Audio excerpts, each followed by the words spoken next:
Chairperson, I'm Yes. sorry to do this, but I was hoping that the meeting would have started at the scheduled time. And I've got another commitment that starts now at 9:30, my own portfolio committee. But Chair, what I wanted to say was there was an article or a story in the Carte Blanche recently about what's happening in Nelson Mandela Bay. And there was an article written about in the Daily Maverick this week about what Nelson Mandela Bay beachfront looks like on the eve of them receiving international and national major sporting tournaments. And there's a saying that says first impressions are lasting impressions. And I can't help but think. Can I ask, it sounds like you want to start that discussion. Can I just explain a little bit? We've all been here on time. We were made to believe that the mayor lost her way. We've been waiting for her, otherwise we're all ready to start. I think we should start within the next, I think maybe 5 minutes now. Now, would it be possible to hold on a little bit, and then as soon as she comes in, I can give you the opportunity to make your comment. You leave, but that will even be before we greet her. Thank you, sir. Okay.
I think we should start the meeting. We will proceed and we'll welcome the mayor when she arrives.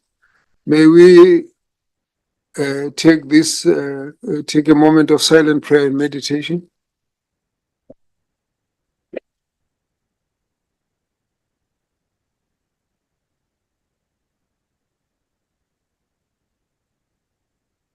Thank you.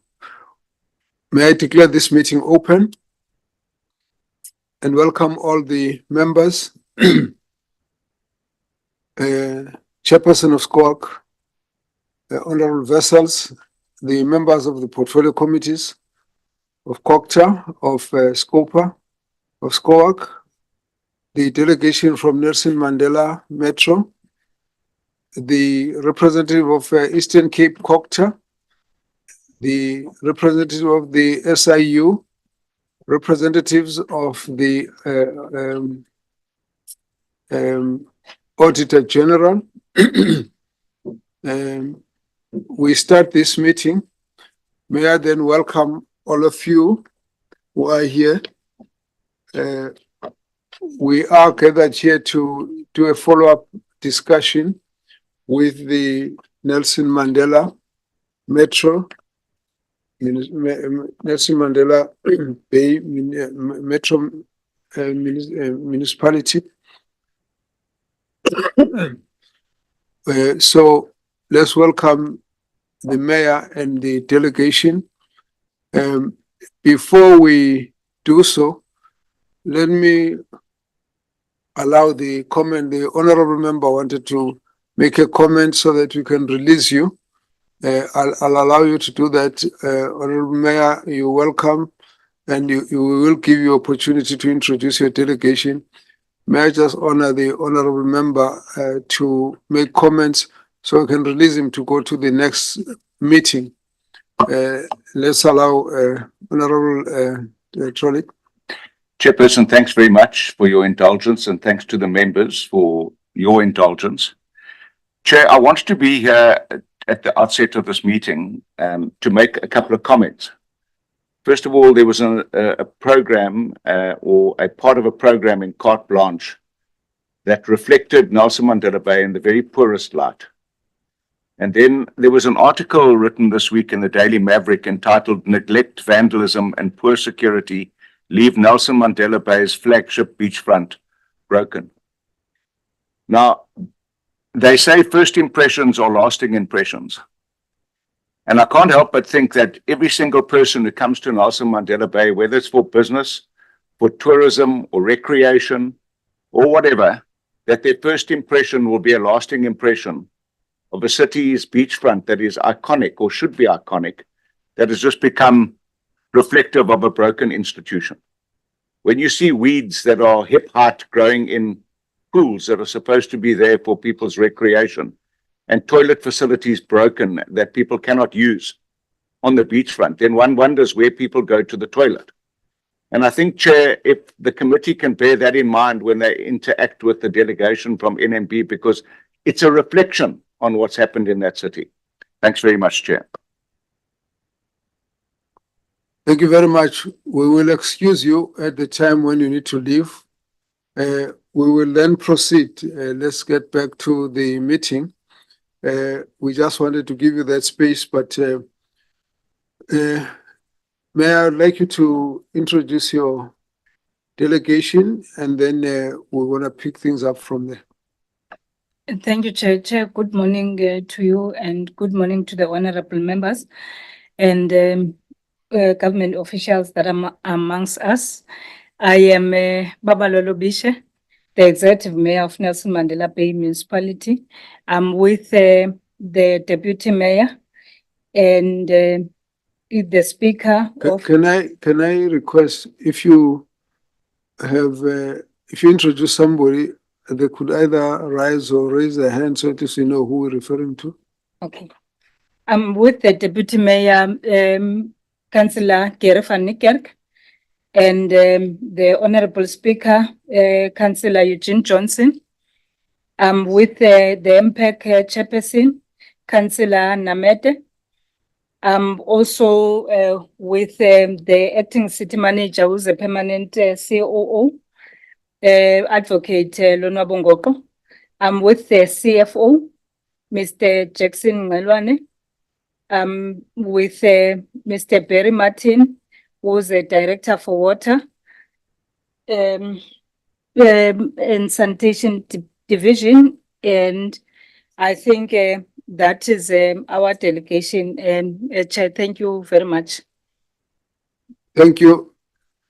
Let's say, can we have the SIU rep? You could just introduce yourself. Good morning, Chair. Good morning, Chair, and good morning to the members. My name is Zolile Kwaiman from SIU. Let's write the name. Zolile Kwaiman from SIU in East London. Let me get this opportunity to also tender an apology for Mr. Mike Koya, the acting provincial head. He got ill last night. Then I had to rush him to the hospital. So he was supposed to be doing the presentation today. So I will be standing in for him. Thank you. Thank you. Kokta Province. Good morning, Chair and members of the committee. My name is William Lokoti from the Eastern Cape, Kokta. I am accompanied by my colleague, Mr. Mzwake Pillay. Mzwake Clay. Can I say Pillay? Mzwake Clay.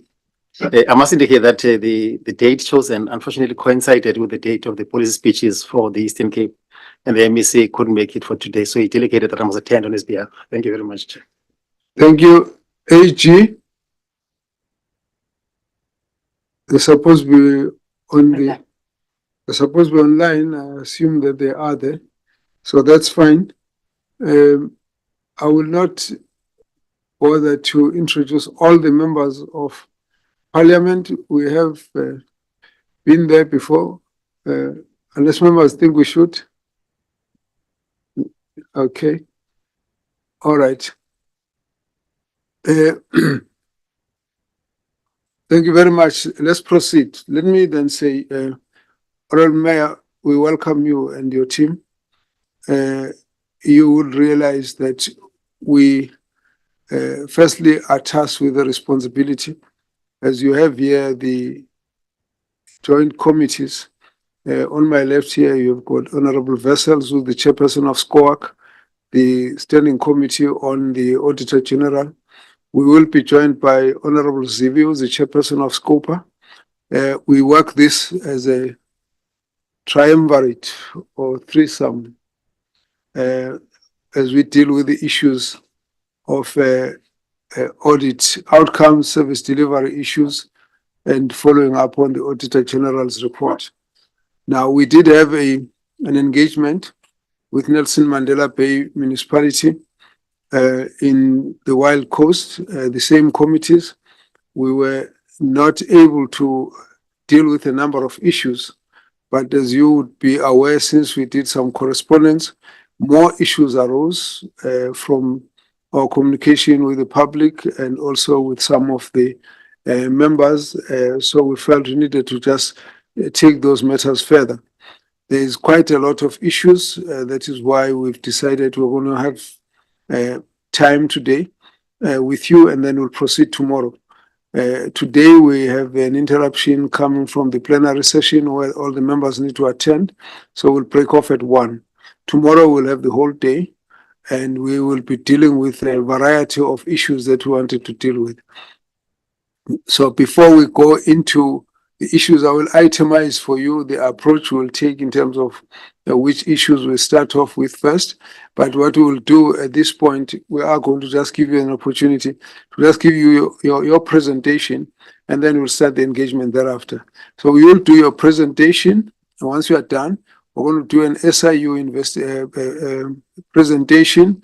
If there's any other comments, maybe from AG or the Auditor General on the COCTA, we can take those from there, but it's primarily your presentation and then SIU, and then we will then come back to then deal with the issues one by one.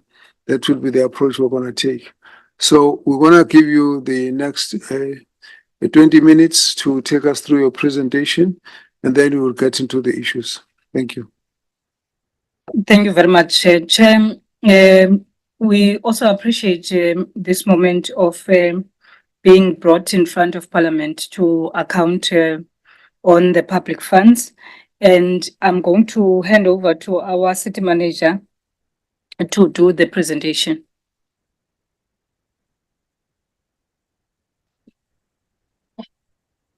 Sorry, Chair.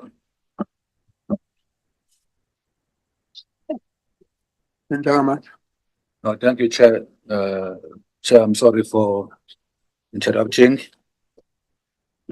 Chair, I was expecting that maybe before we start, the Honorable Mayor will apologize to this House, because we're supposed to start the meeting at 9, and we all came before 9 to start this meeting.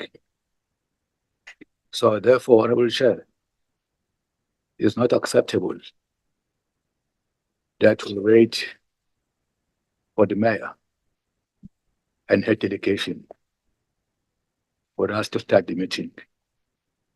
And when the Honorable Mayor arrives, given an opportunity to talk or to speak, Honorable Mayor does not indicate or bother to apologize to this House. So we're expecting that actually Honorable Mayor was going to apologize to this committee. So therefore, I'd like to register our dissatisfaction with this committee about the mayor's attitude and behavior before this committee. It's not acceptable, Chair, and it must not happen before any next time. Not acceptable at all. Thank you, Chair. Thank you. Was there another hand?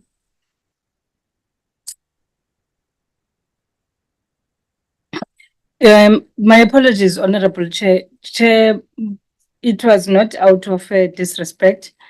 As we were getting lost in between the buildings, I did request the speaker to convey our apology because they were here, and I was with the deputy mayor and the impact chairperson, still trying to find the building. So I'm humbly apologizing. Chair. Just deal with the apology, Yes. because once you start the debate, Okay. it's going to cause us a bit of a problem.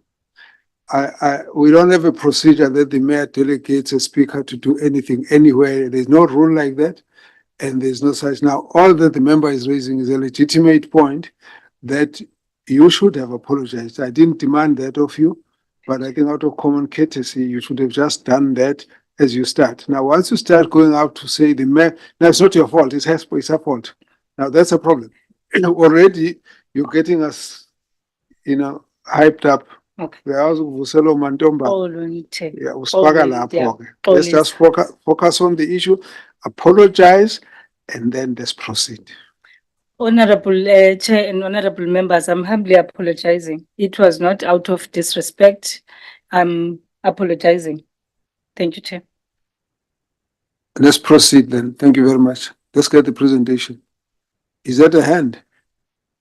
No, Chair, I was You, trying to check with the secretary, but the presentation that before is on the flag there, so I can represent it. you got it loaded. Is your presentation loaded? That's fine, proceed. Yeah, that's fine, proceed. Thanks, Chair. As it indicated earlier, I'm Lona Bongopo, the acting city manager for Nelson Mandela Metro Municipality. You will have a challenge with your voice. I don't know if you can maneuver your mic closer. So if not, you're going to have to shout into your mic. All right, Chair. Sure. Thank you. Can we move with the slide? Chair, our presentation is going to be dealt with the issues that were raised in your correspondence that was issued to the executive mayor, which dealt with number of issues of 1 to 17, which deals with the issue of the permanent city manager and the matters highlighted by the Minister of Finance, the permanent executive directors, stability at MBDA, which is our development agency, contract management system, water and sanitation infrastructure, electricity and energy, billing system, evergreen contracts, and move. Deviations and litigation in respect of contracts awarded, forensic investigations, UIF, WE, escalating area debt, Auditor General's report, projects affecting grant expenditure, Municipal Public Accounts Committee, intergovernmental relations, and media allegations against the executive mayor. The city has a city manager who is currently on suspension. The city implemented the required administrative action to address the matters raised by the Minister of Finance pertaining to the arrest of the city manager, and the city manager was placed on suspension pending finalization of the disciplinary process.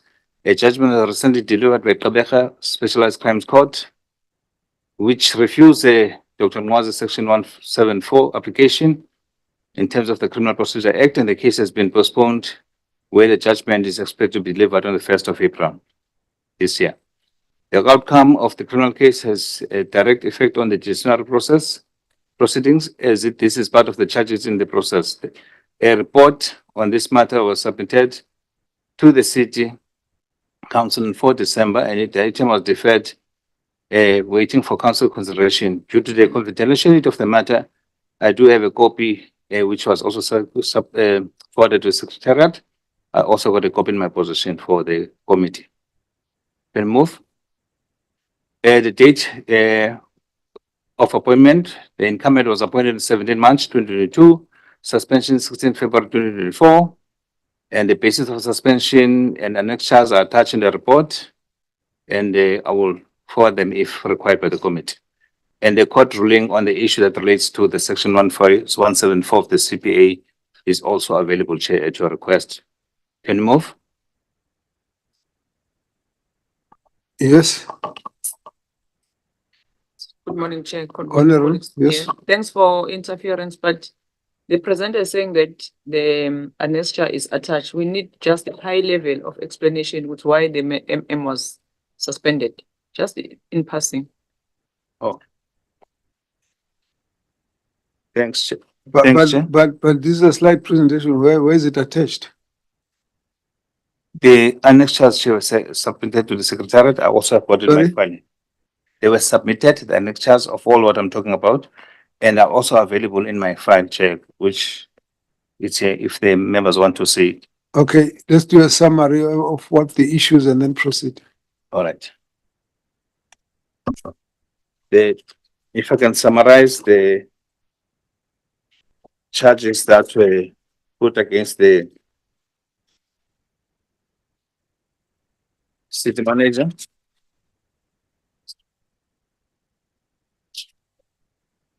They were, oh, I was going to read. I'm sorry, Chair, I think the secretary want to flag those annexures, but I was going to read to summarize them. No, I think there's you got a D-link, eh? Because what's happening, you are running a presentation at the same time you're running the computer. So she moved on to look for a document and then she's moved. Yes, proceed. No, go back to the screen. Proceed, yes. I'm trying to get the confidentiality of a document where the matter was in court. Because the moment that the matter is in court, it's no longer confidential. It becomes a public document. So why a matter that was in court, but it will be referred as a confidential document regarding the issue of the municipal manager? Because Okay, let's just clarify that quickly. How do you understand it? The matter, Chair, is still pending in court. No decision has been made yet. So the issue was that we want to submit all the information that was required by your committee, Chair, to you in writing, not to be part of the presentation so that you can publish and then people can see matters that are still subject here. That was the reason. Are you understanding each other? Okay, that's fine. That's fine. We'll proceed. Let's get back to the presentation. Yeah. Now, Sharon, you're going to run two computers. Okay. Okay. Get back to the presentation. Honourable members, most of those annex charts are on the documentation that have been sent to you by link. Can you find them? They would be in there. If you're not sure, you could ask for the heading. We can just check on that. But there's quite a lot of documents that have been sent on the links. So those annex charts, that refers to those annex charts. Proceed with the presentation. When you refer to the annex chart, just indicate what is the heading of that annex chart, then we will know. They are not annex chart A or B, they've got headings. They don't have the annex chart names, they've got headings. All right. So, Chair, must I leave summarizing those charges? Not leaving it. Oh, okay. You are summarizing the charges because it doesn't appear here. All right. But what you are saying is that you're referring to a document, you still want those details. All we want is to link the annex chart with the issue you are raising so that we know what is the heading on the document. What the documents are not recorded as annex chart A or B. They've got headings. Right. Thank you, Chair. I would like to refer the committee on the letter that was issued to the incumbent, Dr. Mwaz, on the 16th of February 2024, which detailed the resolution of council and also which indicates the charges that were pressed. There were 6 charges that were pressed against the incumbent, which dealt with the contravention of Section 32B of the MFMA and the contravention of Section 62 of the MFMA, and also the contravention of Schedule 2 of the Local Government Systems Act, the contravention of Section 61, subsection 1 subsection A of the MFMA, the contravention of section 61(1), subsection 1, alphabet A, and also the contravention of Schedule 2 of the Local Systems Act. It does explain what are those issues on that letter dated 16 February. Then, proceeding chair, the municipal council reconsidered the matter of the city manager, Dr. Mwazi, with a view of implementing disciplinary proceedings in line with the disciplinary regulations of the senior managers. The appointment of Mr. Kaba as the MPD ACO to be reviewed, considering the settlement entered between the city and Mr. Kaba, and the city to consider the recovery of the settlement. The city to take appropriate steps against the board of directors of the MPDA for failure to consult with the city when appointing this ACO. Can I proceed? The disciplinary proceedings were instituted against the city manager, Dr. Mwazi, which process are still in progress. A review application was instituted for the appointment of Mr. Kaba. The court ruled in favor of the city. However, the appeal was lodged by Kaba, and the city is awaiting the outcome of the appeal application, which is in the Supreme Court of Appeal in Bloemfontein. So just waiting for judgment on that matter. And then the city instituted court proceedings for the review of the board of directors. The court found in favor of the board. However, due to the board's term being concluded, due to the expiration of time, the city did not appeal the judgment, but reconstituted the board of directors and appointed a new members of the board. The position of a chief operation officer and the chief financial officer have been filled and are permanent appointments under the issue that deals with the permanent executive directors. The position of the executive director, corporate services, and executive director, human settlement will become vacant on the 1st of April and 1 May respectively. In December 2025, council approved the position the position be advertised. Shortlisting did take place 15-16 February, and then the interviews are scheduled for the 26th and the 27th of March this week. Following the positions to be re-advertised, the position of electricity and energy and the position of infrastructure engineering will be re-advertised. An item will be taken to council on the 1st of March to deal with the issue, the approval of the advertisement of director of community services and the positions that are combined with public health, safety and security, sports and recreation, and arts and culture. Can you move? The re-advertisement of the position of electricity and energy and infrastructure, and also of INE,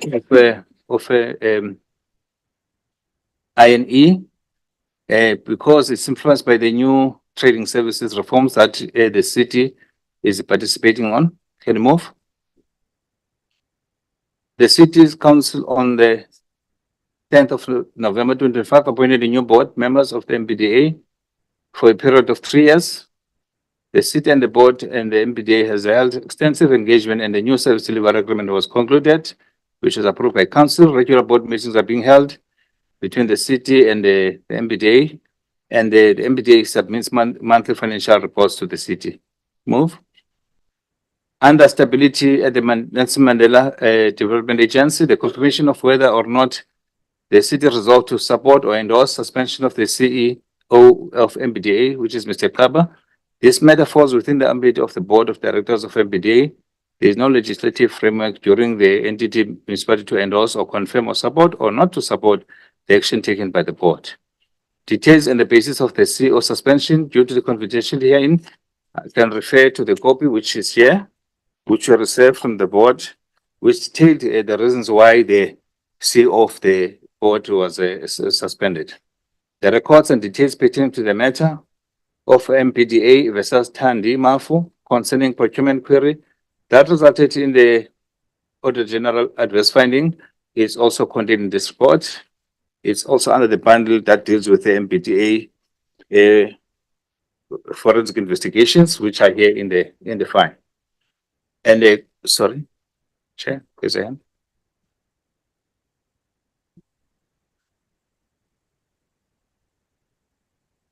Any procedure? All right. No, I don't have a problem, but she's assisting me. I'm saying there was a hand, Chair, when I was talking. So you're co-chairing them. No, I'm not, Chair. I was What worried, do you are about hands? I was worried to They're remind it. signaling to each other. Now we have to get involved in a private conversation. No, Chair. So Proceed. the Is there a records problem? that. So, Proceed. yes, Are you controlling the slides or this control from me? this I control that. Then proceed, I'll do it for you. Proceed. The records are detailing the pitching to the matter of Mr. Board and Mr. Kichema for forensic investigation. There is a report here deals with forensic investigation report into the allegation of procurement irregularities and financial misconduct in the MPT relating to the management of the contracts, which is also at the date 25 August.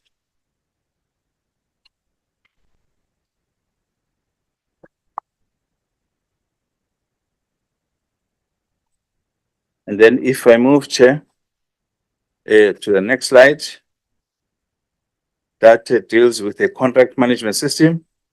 A situation analysis of contracts was conducted in February 2026, and the following are key recommendations that are being implemented: the establishment of project management unit by the city, the monitoring instrument of development of the directorates, project managers to monthly monitor all the contracts in terms of cost, quality, and delivery of service contract address, and the audit findings on the contract management.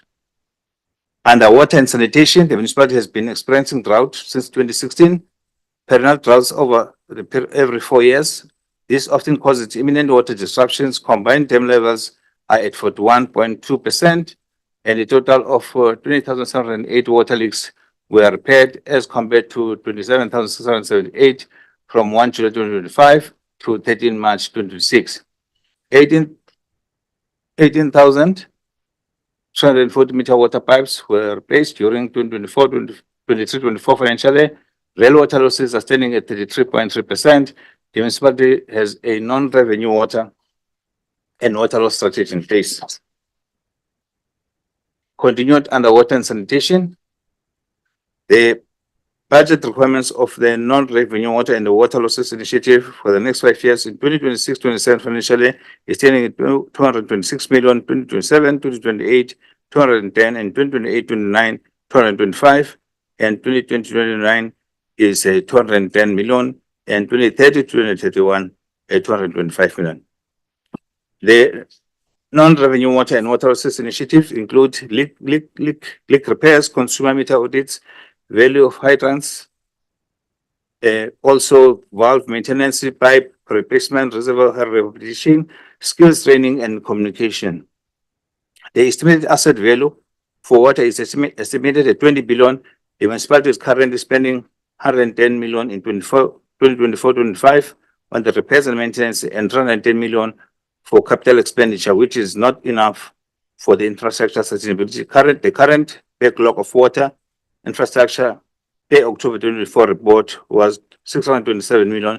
The table below shows the future capital funding required for major water projects for 1 to 9. We're sitting at 10 billion 720 million. If I proceed also under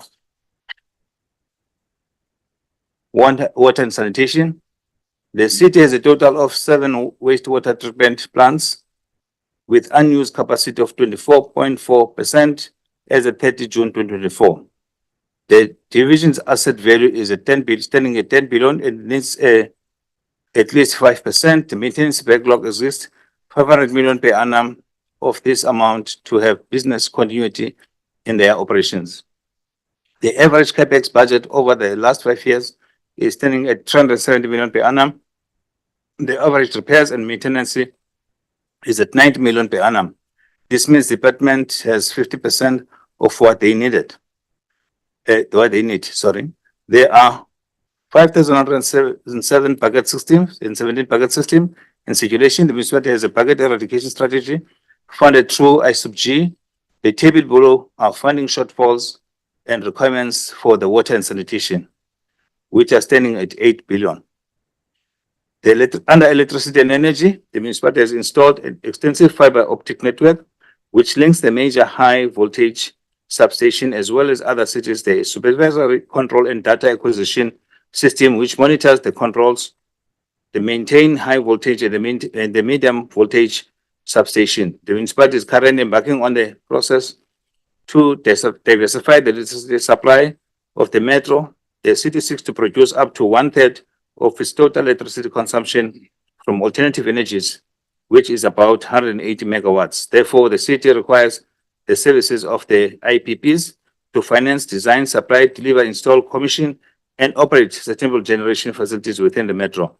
Based on the electricity master plan approved by the council in 2024, the 4-year transform refurbishment plan requires 39.9 million and 445 million is required for electricity capacity enhancement for 3 years. The projects that will be covered in the electricity capacity enhancement are cables, networks, development, and substations. The capex expenditure for the past 3 financial years in 2022, 23, 23, 24, and 24, 25 was as follows: 276 million, 280 million, and 187 million respectively. The repairs and maintenance incurred for the past 3 financial years on 2022, 23, 23, 24, and 24, 25 stands at 100 million, 133 million, and 180 million respectively. Continued in electricity and energy. The following budget requirements for the energy are as follows. Project number 1 is for high voltage line refurbishment, which is standing at 35 million, and then project 2, refurbishment of substation at 10 million, project 3, which is a switchgear replacement at 60 million. In total, they give you 105 million. And electricity and energy continued. Losses for 2024-2025 financial year standing at 26.84%. The strategy is underway to reduce the electricity losses, appointment of a loss control manager in February 2026, reduction of the non-technical losses approach, the PEC in March 2026, focus on tempering straight connections for domestic and commercial properties. A total of 40 million has been earmarked for strategic metering infrastructure renewal program. A funding submission was submitted in December 2025 to the National Treasury for upgrade, audit, integration, and all large power users metering sites into head-end system.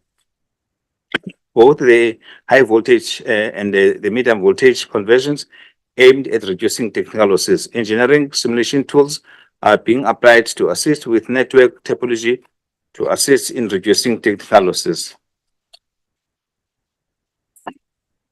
Electricity continued. This slide shows that the total electricity losses for 2025, 2024, 25. Technical losses standing at 8%, illegal connections at 6%, tempering at 11.8%, data integrity at 1%. The total losses stand at 28.8%. Under billing system, the city managed over 300,000 meters for both water and electricity that are required to be read daily and municipal bills issued daily. The city began implementation of the cost-sourcing meter reading strategy, internally and externally, in early 2000 as a strategic response to internal capacity limitations, ensuring accurate bills. At the inception of this outsourcing management, meter reading were performed bi-monthly.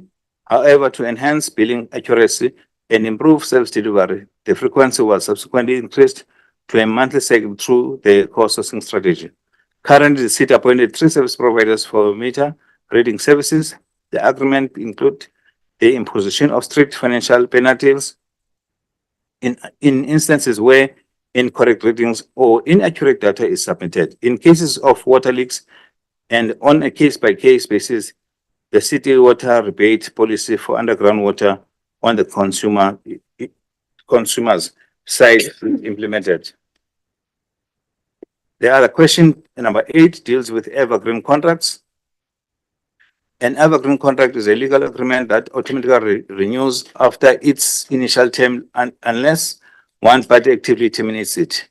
The city is experiencing repeatedly extended contracts without going through a competitive bidding process, and there are 22 evergreen contracts. The following table indicates contracts that were extended multiple times as a division. In the report that I submitted to the committee, I've got 22 evergreen contracts. And in the report, it does indicate the names of those companies, which is not part of the presentation that is here. For the sake of confidentiality, we don't want it to be all over, but we do have a report that we submitted to the committee. From 1 to 22, Chair, they are there. The first one deals with the infrastructure. I don't know whether to do one by one. Can I pass them, Chair, because they are there? 1 to 22. What's the question? No, I was asking, Chair, we've got 122 evergreen contracts. And I've indicated in my presentation what they entails. And I also mentioned, Chair, that in the submission that is submitted to the committee, the one that is submitted does have the names of those companies, because we didn't want to submit without indicating to the committee what are the names. Oh, what is the question? The question, do you want me to read 1 by 1 to 22, all those contracts? You have them Whatever. with, you mean this list? Yes. No, we're interested in the report.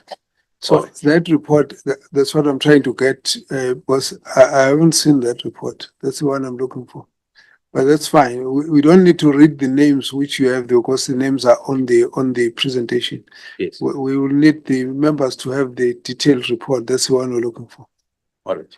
Yeah, you say you have submitted. that. Yes, I've submitted, Chair, with the names of those companies. Yeah, that's fine. All That's fine. Proceed. Sorry, Chair. Can you check when was it submitted? When was it submitted? On Saturday. You've said Saturday. Yeah.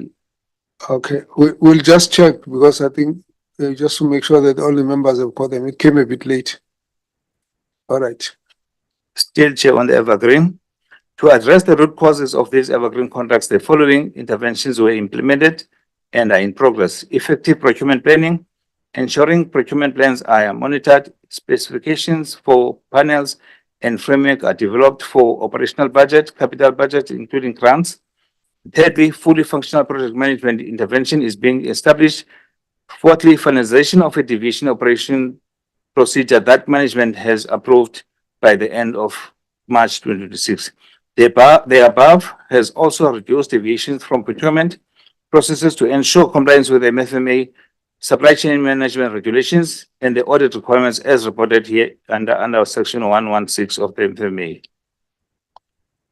Deviations and litigations in respect of contracts awarded.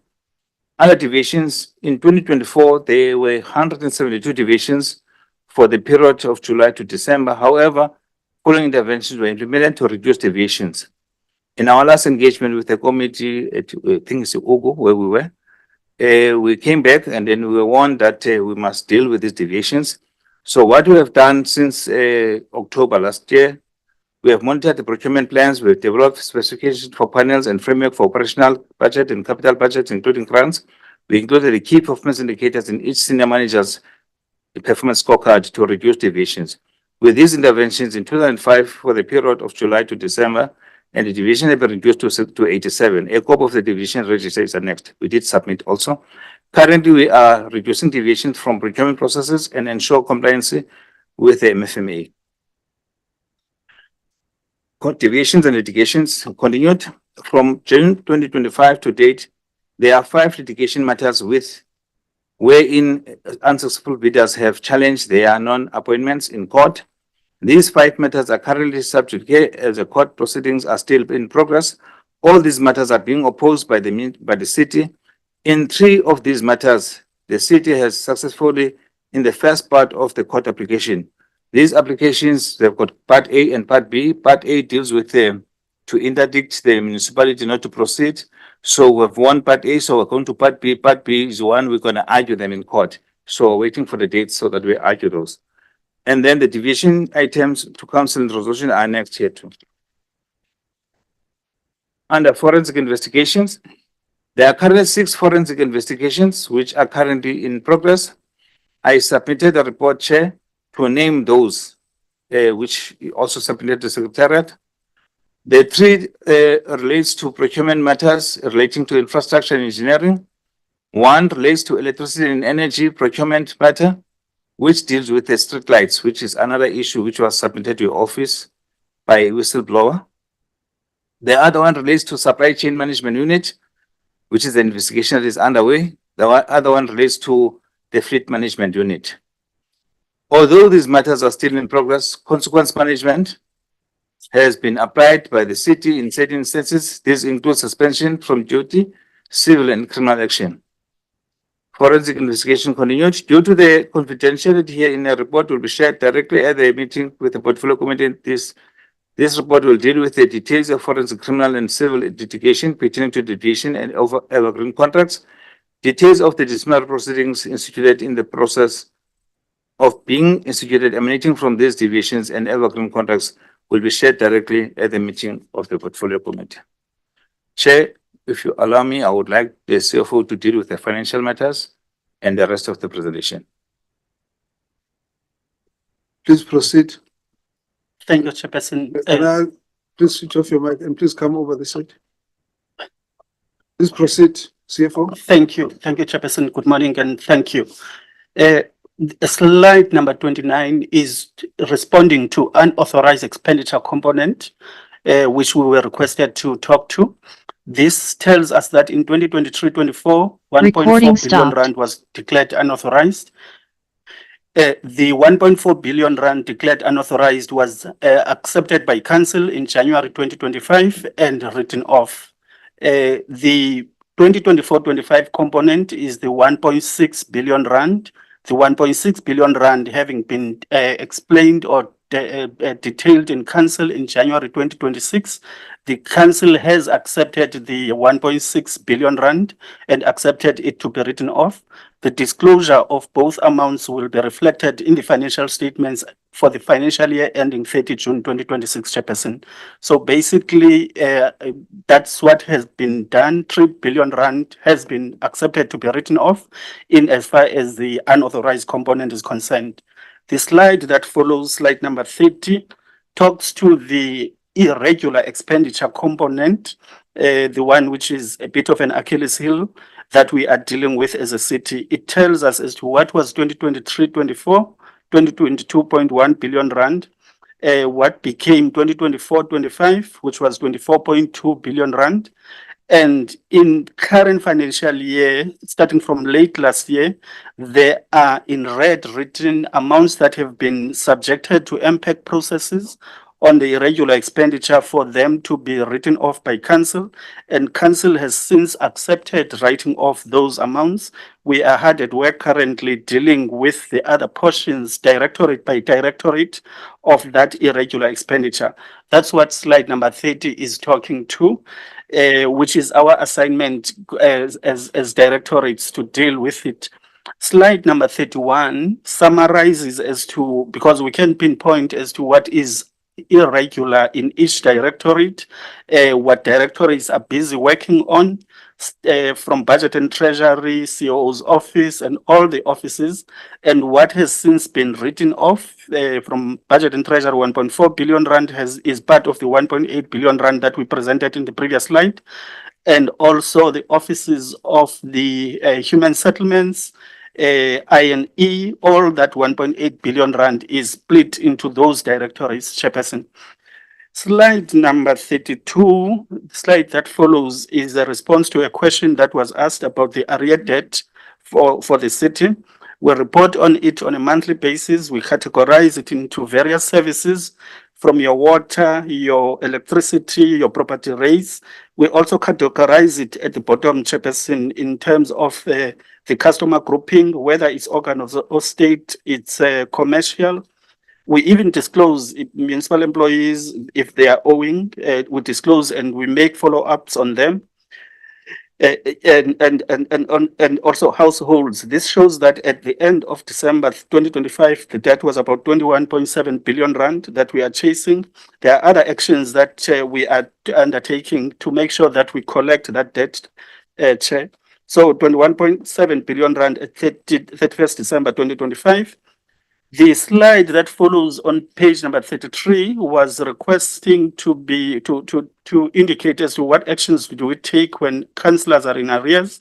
So we've noted here as to what happens. The speaker in every council meeting makes announcements on arrear debt by councillors, and also sensitizing everyone that you cannot be in arrears for greater than 90 days. That's what the Systems Act says. The arrear debt of councillors and also for officials is disclosed, as we have shown in the previous slide, on our monthly reports that go to the Standing Committee of Finance. We also disclose as a disclosure note in our financial statements at each financial year as to what has been the disclosures for councillors who may have been owing the municipality for greater than 30 days, 90 days, I'm sorry. The slides that follow, Chairperson, are talking to the audit outcomes and audit reports as required by the committee. The first one on page or slide number 35 is giving history as to which finance, starting from 2020-21, what were the outcomes up to 2024-25, the last audit outcomes, qualified for both financial years 2020-21, 21-22, and qualified in 2022-23, qualified in 2023-24, and 2024-25. And then at the bottom, it summarizes the areas of qualifications, the critical areas like the non-current provisions, the service charges, contracted services up to trade receivables. The slide that follows, it then breaks down where those areas of the audit findings and in which financial year, and it gives us exactly what communication of audit findings and what they were saying, from the non-current provisions to service charges, water service charges. And continuing to slide number 37, the communication of audit findings being listed on contracted services, on capital commitments, up to debt impairment share. So that's what that slide is detailing, taking from the audit report and indicating exactly which communication of audit findings gave rise to the finding. The slide that is on slide number 38 summarizes what became issues of non-compliance that we need to be concentrating on in terms of compliance to legislation, whether it was on expenditure management, on procurement, on consequence management, on revenue management, up to even environmental management issues that we were, the report is talking to. The slide number 39, Chair, also gives the other area, the material irregularities that we are also hard at work dealing with because of their implications, what they were, and the work that we have done, to address them. We are even partnering with our provincial treasury, our national treasury. In the past 2 weeks, we had 2 days of concentrating on these areas so that the 2025-26, there can be a reduction on material irregularities. Slide number 40 was just specifically clearing certain questions that were asked, and our responses are here for them to be measured or questions being asked. So it was specific questions that were being responded to. On slide number 41, Chair, the monitoring of the audit action plans are a continuous assignment for us as a municipality. The issue of audit findings or improved audit action plans are issues that are even covered in our scorecards and performance agreements. Directorates have commitments to the acting city manager regarding the audit issues. So city manager is on top of making sure that we do respond and we also do action with evidence. Additionally, Chair, if you go to slides number 42, 43, up to the slides number 40, 47, this is where, upon receipt of the 2024-25 audit action plans, we had a sitting, and we've got a section 154 support, as members will know. We had a sitting even before the council meeting of the 29th of January this year, where we analyzed dealing with root causes as to what areas of improvements that we need for us to turn around the things for the city. So when we talk about the short-term actions, the mid-term actions and the long-term actions, we broke the actions that we need to be taking to take down into those areas where we say amongst the issues we need to be improving on payment of creditors so that payments in 30 days we can achieve it. Currently, we have even developed a tool where we ask all the invoices will be submitted in one central point for the municipality. Instead of invoices going to project managers and directorates, they're gonna be going to budget and treasury, be recorded there so that we can know exactly when the invoice was received, amongst other issues. So the performance agreement issues and enforcement of code of conduct are part of the short-term actions. and other issues that are written, Chairperson, that I may not be able to read as written on slide number 42. On slide number 44, we also continue to talk about the actions that are short-term. You've heard the acting city manager talking about filling of leadership vacancies. It's part of the actions that we need to be implementing. The monitoring of the SEM bid committees. And what we've also done was to restructure the bid committees, the BSC, the BEC, to be linked directly to service delivery directorates as part of our actions to improve. Because if your bid committees don't move, your spending is also not going to be moving. So slide number 45 continues with the short-term summaries, and slide number 46 start talking about the midterm actions that we've got to take. Listed as they are listed, Chairperson, in the, what we've also identified was our processes are heavily manualized.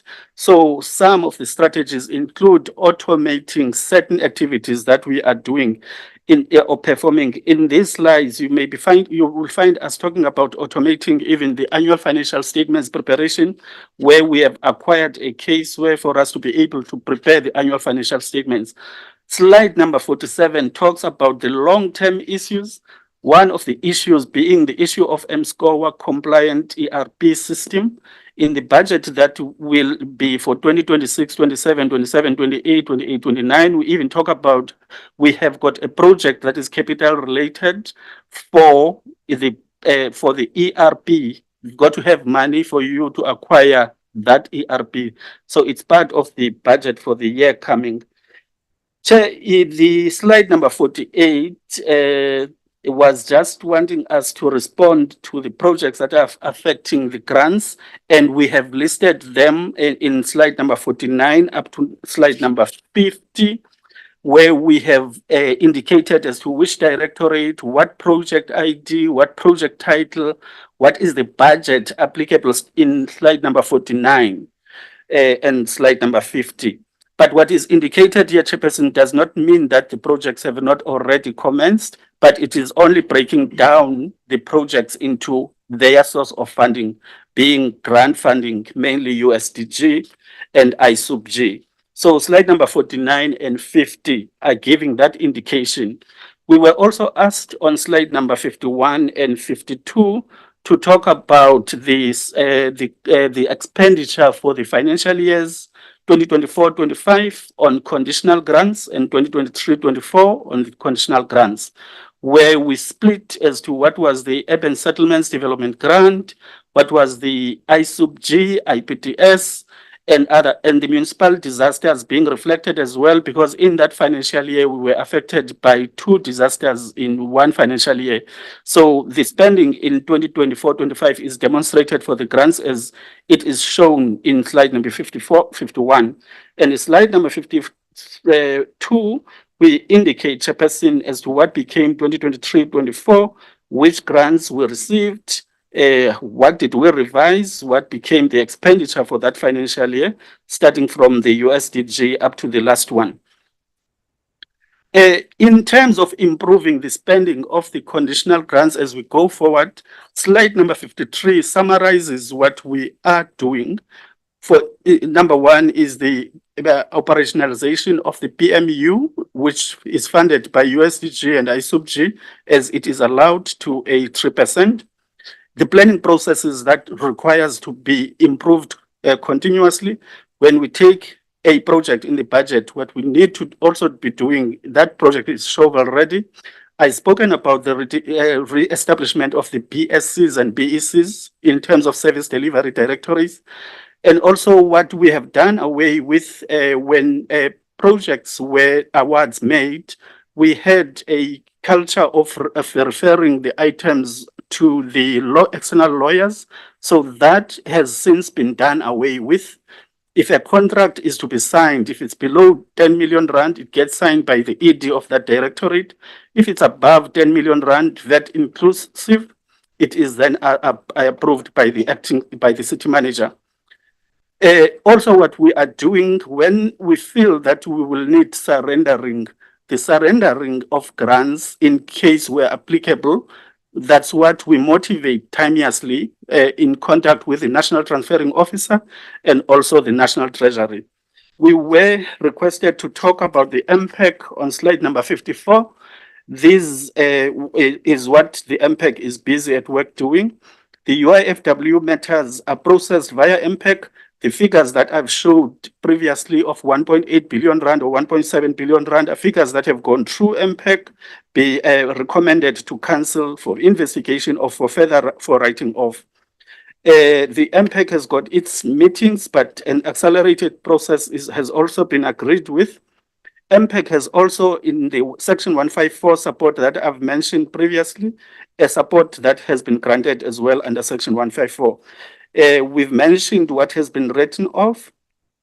Additionally, Treasury is also to give the municipality a support on dealing with the UIFW. And correctly, the UIFW matters are submitted to the decimal board for consequence management when needed. That is slide number 54, Chairperson. I think slide number 55 up to the end will be dealt with by the city manager. Thank you, Chair.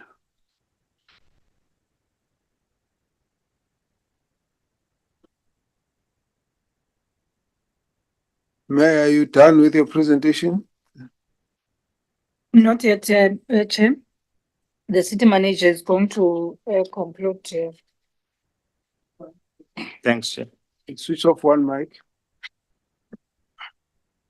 Chair, under IGR, the city has an active IGR ITB TDM forum, which has held successful sessions in the first and the second quarter of the current financial year with an anticipated sitting of the next meeting, which is scheduled for the 30th of March 2026. The city has a functional MOU with the following institutions: the Nelson Mandela University, Cooperative Development Corporation, Eastern Cape Development Corporation, and the Business Chamber. In addition to these IGR arrangements, the city is receiving support from Cooperative in a form of Section 154 package to turn around the city, Audit, and the provincial government support from EXEC and MISA. A number of civic organizations are collaborations in addressing the soft but critical issues. Can you proceed?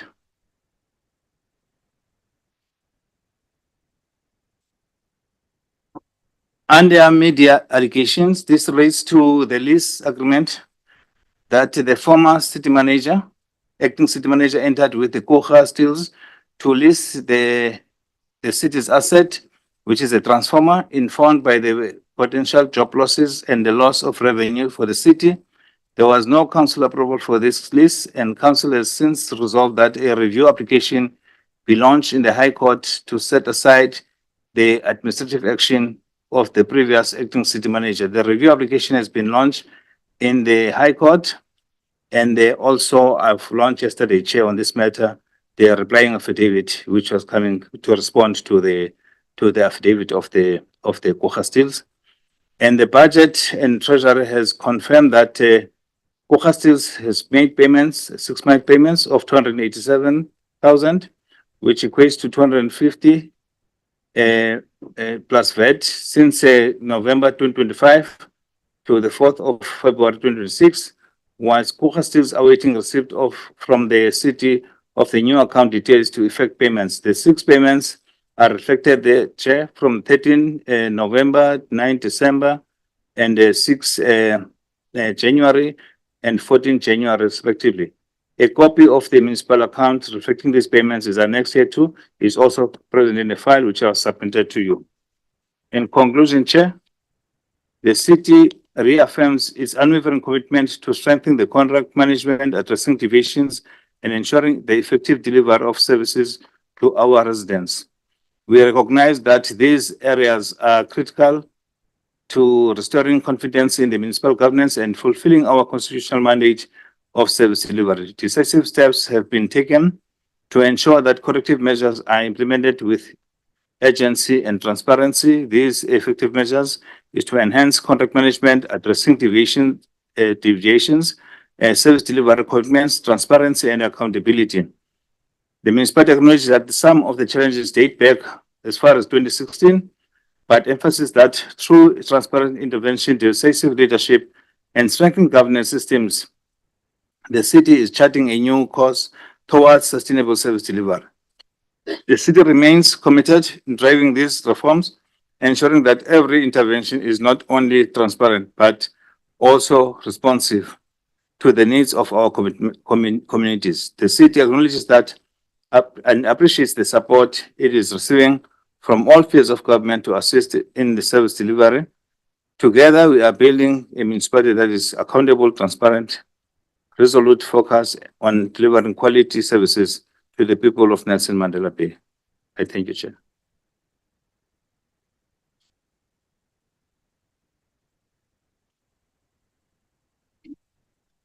Thank you, Chair. We're done for now with the presentation. We will await clarity seeking questions. Thank you. Thank you. Let's get the presentation, Mr. Koima.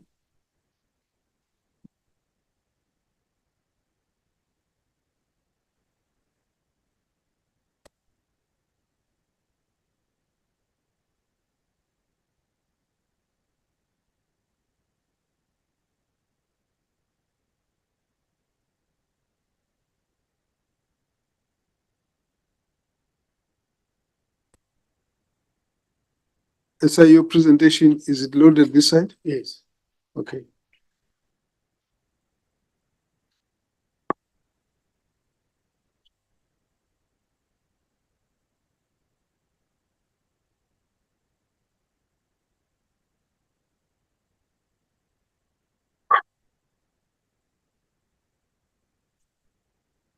Is anybody from the technical team? No? They're not here. Okay.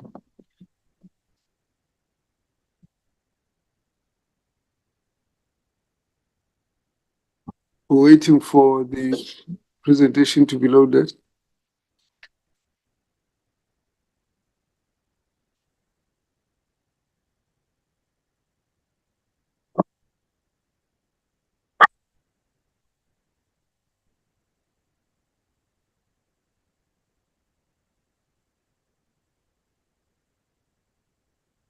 You may proceed.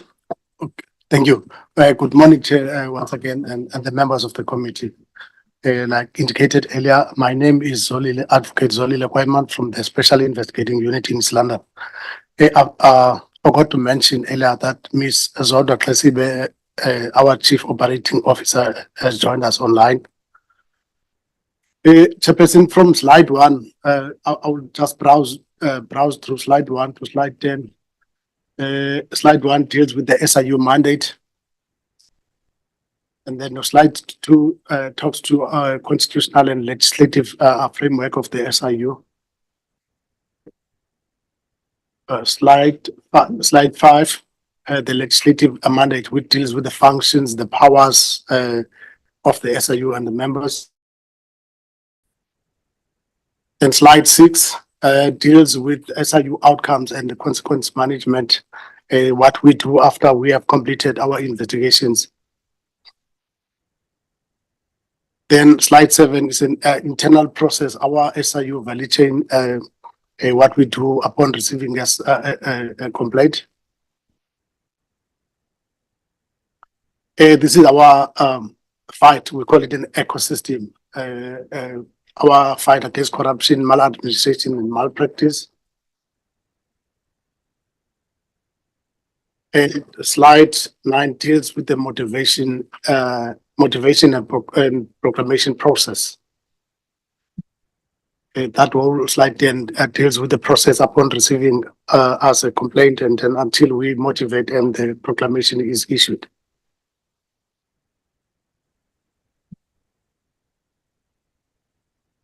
Next slide.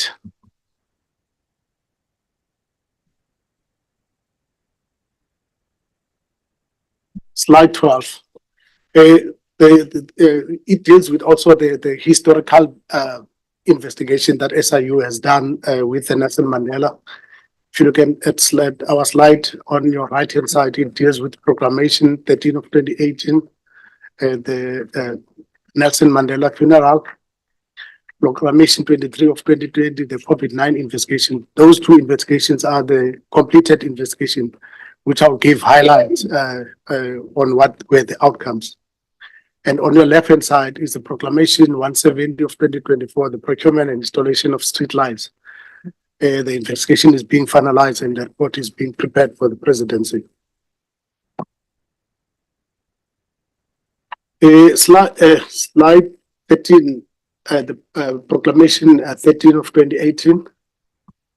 I'll just read through proclamation 13 of 2018, Nelson Mandela funeral. Its numerous complaints were lodged with the Office of the Public Protector during the period 14 January 2014 to 24 June 24, pertaining to the expenditure in the respect of the funeral of the late former President Nelson Mandela. The Public Protector conducted investigation and recommended that the matter be referred to the Special Investigation Unit to take the necessary steps to institute civil proceedings to recover the losses incurred by organs of the state as a result of the procurement of goods and or services for the funeral of the late president. Then the SIU was mandated in terms of Proclamation 13 of 2018.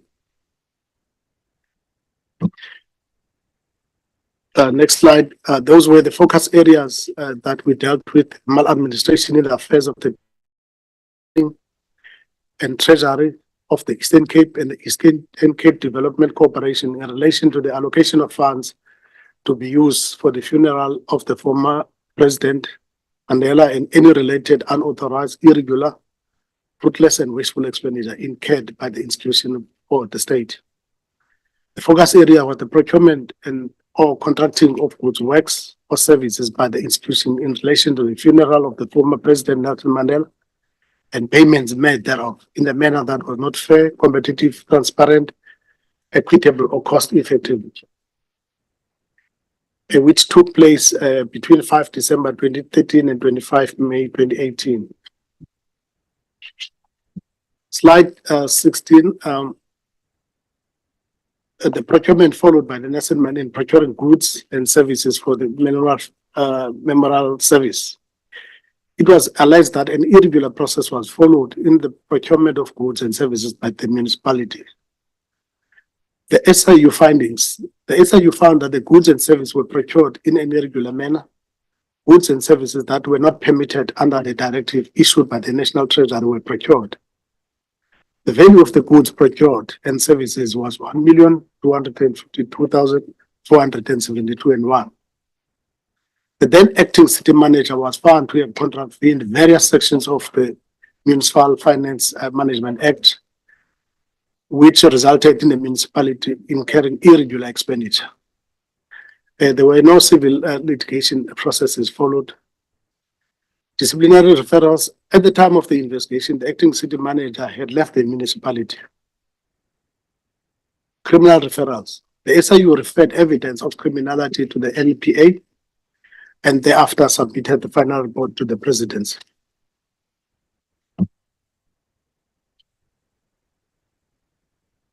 The next is Proclamation R23 of 22, COVID-19 investigation. The SIU received allegation that the procurement of PPE was done in contravention of Section 2171 of the Constitution of the Republic, including allegation that suppliers or service providers were paid in absence of proof of delivery. Duplicate payments were made to suppliers, service providers, did not have the valid clearance certificates or were otherwise not tax compliant. PPE were procured at exorbitant prices, and officials disqualified legitimate certain service providers and replaced them with entities belonging to their friends and families. Then the special investigating was mandated in terms of Proclamation R23 of 2020, published in the Government Gazette, to investigate the allegations.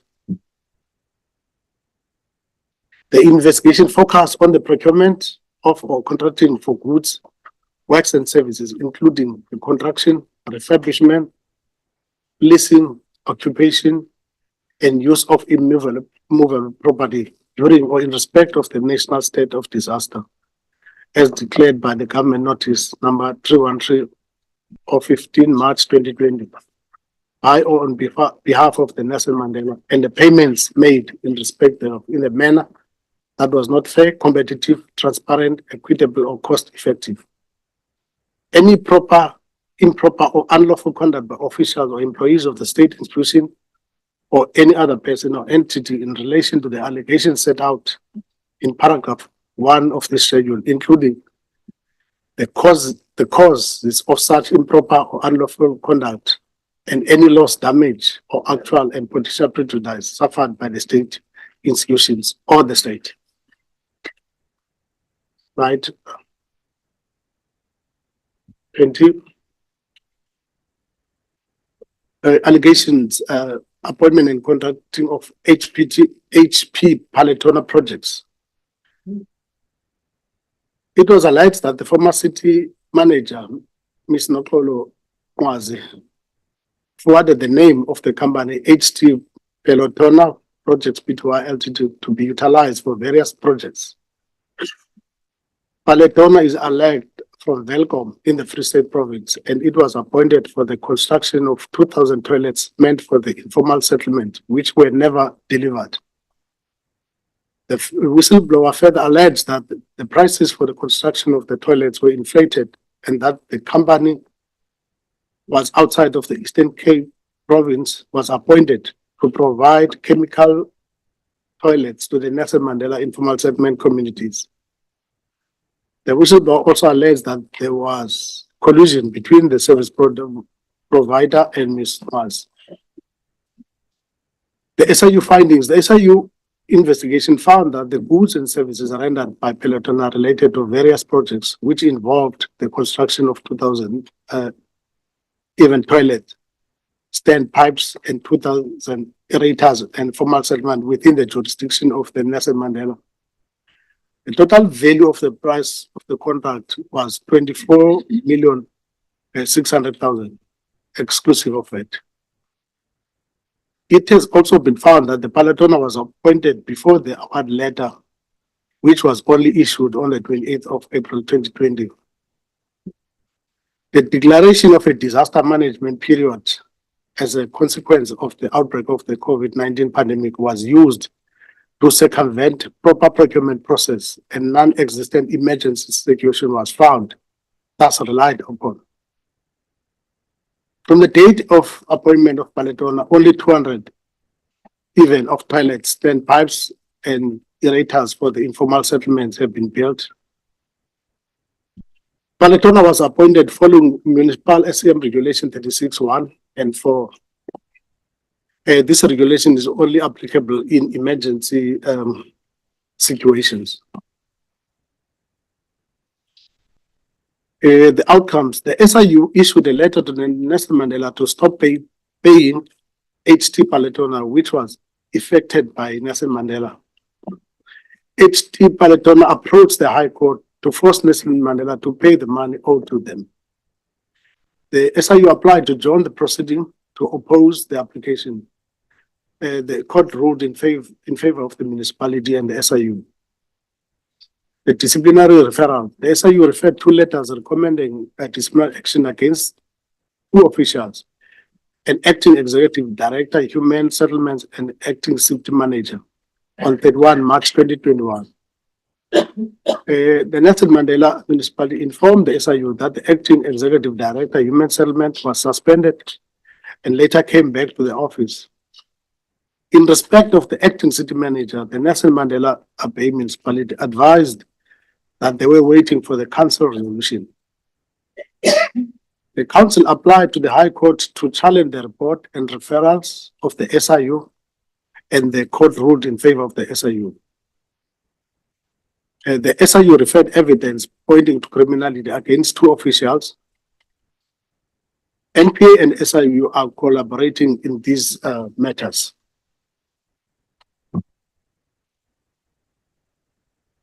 The second focus area, appointment and contracting of 15 service providers. On 5 August 2020, the SIU received allegations that Nelson Mandela appointed 59 service providers, including M&S, without following procurement process. and they quoted and were paid based on unauthorized price lists. The findings of the SIU. The SIU found that the 15 service providers were appointed by Nelson Mandela Bay who had used unauthorized price lists which caused them to be paid more than the price recommended by National Treasury. The SIU issued letters of demand to the service providers for the recovery of the overpayments, and the individual values of the payments were lower than 500,000 threshold. The SIU is in the process of referring these matters to the municipality for recovery of the monies from the service providers. Disciplinary referrals.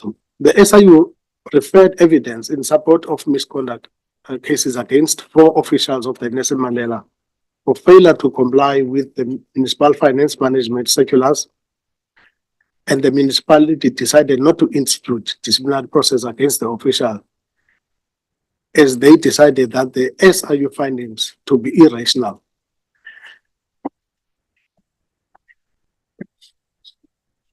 The next allegation. On 5 August, the SIU received allegation that certain service providers were appointed by NES to erect temporary structures, but that the procurement process was irregular. The allegations were that the service providers failed to deliver on their contracts, delivery poor or substandard structures, and their contract were witnessed by employees of the Nelson Mandela. The findings: 1 service provider could not deliver the total TRU as allocated. Civil litigation. The SIU recommended to the Nelson Mandela to cancel the contract, and the contract was cancelled. Disciplinary referrals. The SIU referred evidence in support of the misconduct against 2 officials of the Nelson Mandela, acting Executive Director, Human Settlement, and acting City Manager on 31 March 2021. The Nelson Mandela Bay Municipality informed the SIU that the acting Executive Director, Human Settlement, was suspended and later came back to work. In respect of the acting City Manager, the Nelson Mandela Bay advised that they are awaiting council resolution. The council applied to the High Court to challenge the report and the referrals of the SIU, and the High Court ruled in favor of the SIU. The SIU referred evidence pointing to criminality against 5 persons. Slide 26.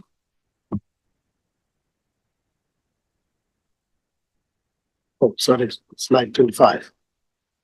The current proclamation, the proclamation R170 of 2024, Streetlights investigation. Background to the published investigation. The SIU received allegation from the whistleblower pertaining to irregular procurement process followed in respect of the tender SCM 20/27/G 2020 to 2021. Supply, delivery, and offloading of LED street lighting and flight lighting luminaires. The tender, which was approved on 10 November 2020. As a result of the engagement of the SIU with the whistleblower, the SIU could process the allegations. The SIU then requested documentation from Nelson Mandela, bid documents, and further, there were indications when the documents were analyzed that there was collusive bidding between the successful bidders. A motivation for proclamation was submitted, and it was signed by the President under Proclamation 170 to investigate the affairs of the Nelson Mandela Bay, which was gazetted on the 12th of July 2024. The investigation covers the period 1 November 2020 to 12 July 2024. There were 5 focus areas for this investigation. The investigation into the procurement and contracting of goods, investigation into the supply of LED lights, investigation into the delivery and offloading of LED lights and flight lighting, investigation into payments made in respect of the supply delivery of the LED lights and flight lighting luminaires. Focus Area 5 investigation into improper and unlawful conduct by employees of the municipality and service providers and other persons entity in relation to the appointment of the relevant service providers. The allocation of the process of appointing and contracting of service providers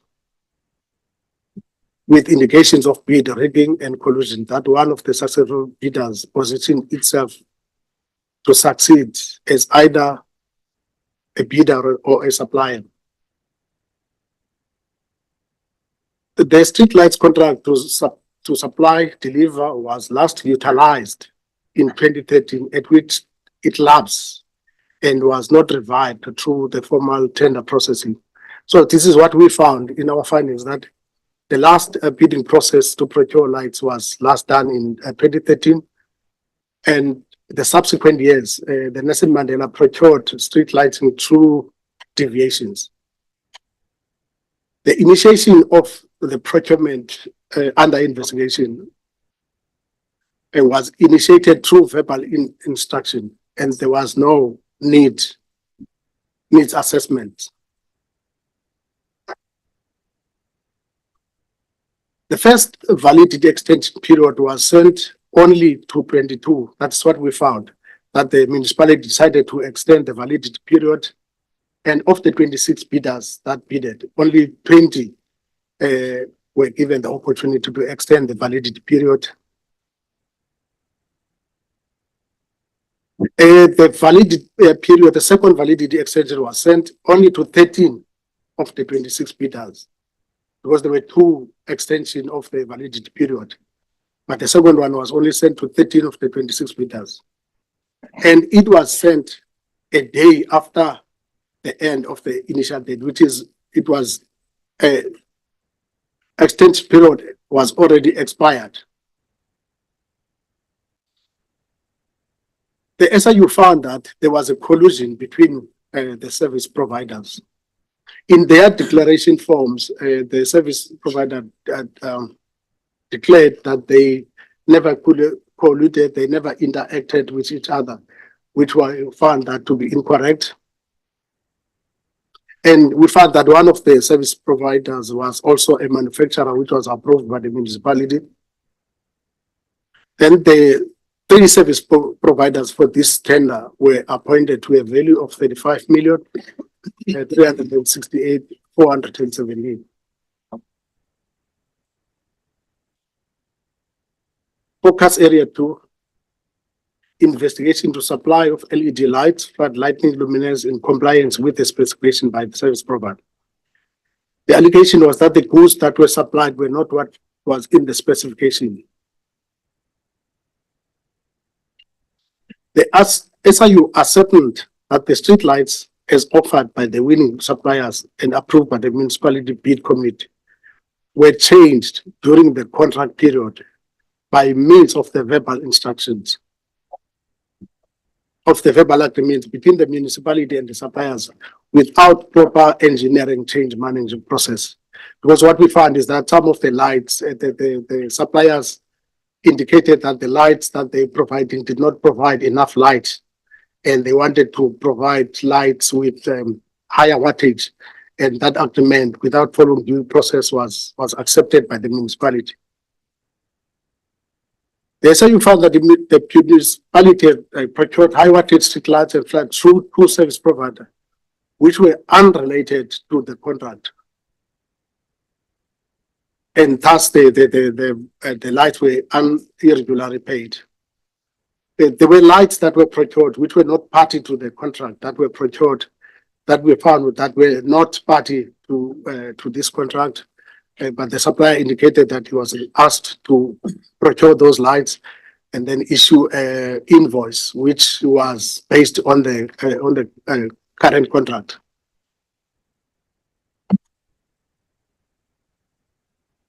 Slide 29. It is alleged that the goods that were delivered at the depots were delivered instead of the stores.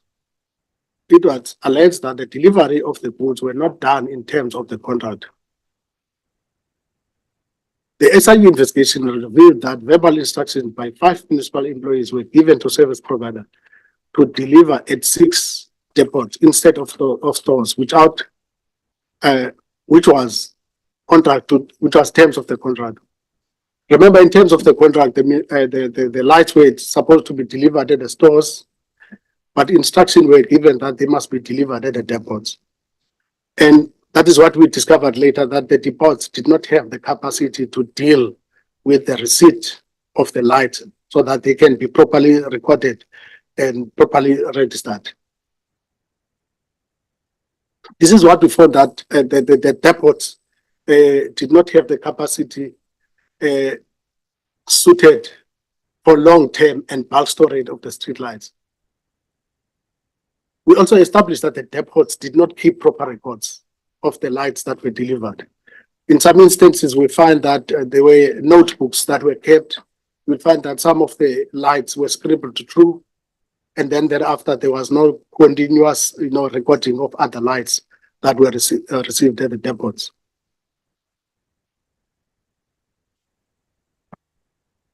The ESA also found that the deliveries of the streetlights procured through this contract and paid for utilized the MRE funding were often delivered to the municipal contractors and suppliers' addresses. Some of the lights that were procured did not even go to the depots, but there were instructions that they must be directly delivered to the contractors, and then you will not have a proper recording of the lights that were delivered. Sorry, I'm going to ask you to try and round up in the next 10 minutes. Okay. I know you are close, but just to alert you. Thank you, Thomas. Do that.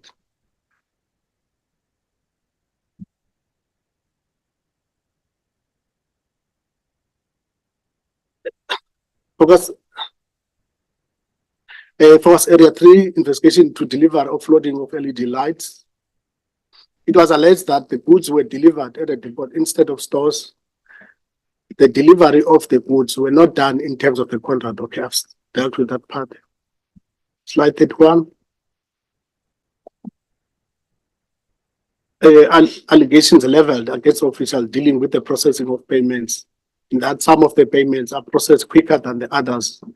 And these officials receive payments in terms of the form of brown envelopes and having living costs paid for them by the suppliers, such as school fees and housing rental. The SIU finding, we did not find any evidence to corroborate that allegation. Despite numerous requests, the municipality did not provide the SIU with a report of any description detailing the goods delivered by the appointed service suppliers. The SIU determined that such reports do not exist due to the poor records keeping of the depot, poor projects and overall management executed by Electricity and Energy Department, and poor monitoring by the SCM Contracts Management Department. This has resulted in the SIU and the municipal not being able to hold any officials who dealt with the deliveries of the stock distribution fully accountable. Investigation outcomes. The SIU currently collecting evidence to present to the special tribunal to have the contract set aside for the 3 contracts that were appointed. Disciplinary reference from the 25th of November 2025 to 12th December, the SIU referred evidence pointing to misconduct against 21 officials and employees. Criminal referrals between 9 December and 12 December 25, the SIU made 20 referrals to the NPA, referring evidence pointing to criminality against service providers and their directors. Administrative referral between 15 December and 12 February 2026, SIU recommended a blacklisting of 9 service providers and the directors to be barred from doing business with the municipality. System recommendation. SIU is in the process of compiling a set of system recommendations that identified weaknesses within the municipalities.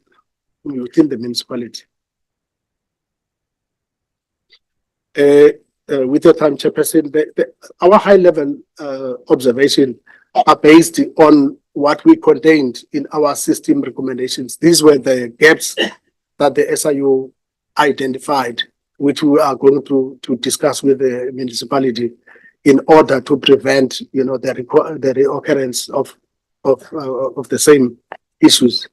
So those that we call the high level, we taken a few pointers from the system recommendations, which we are going to present.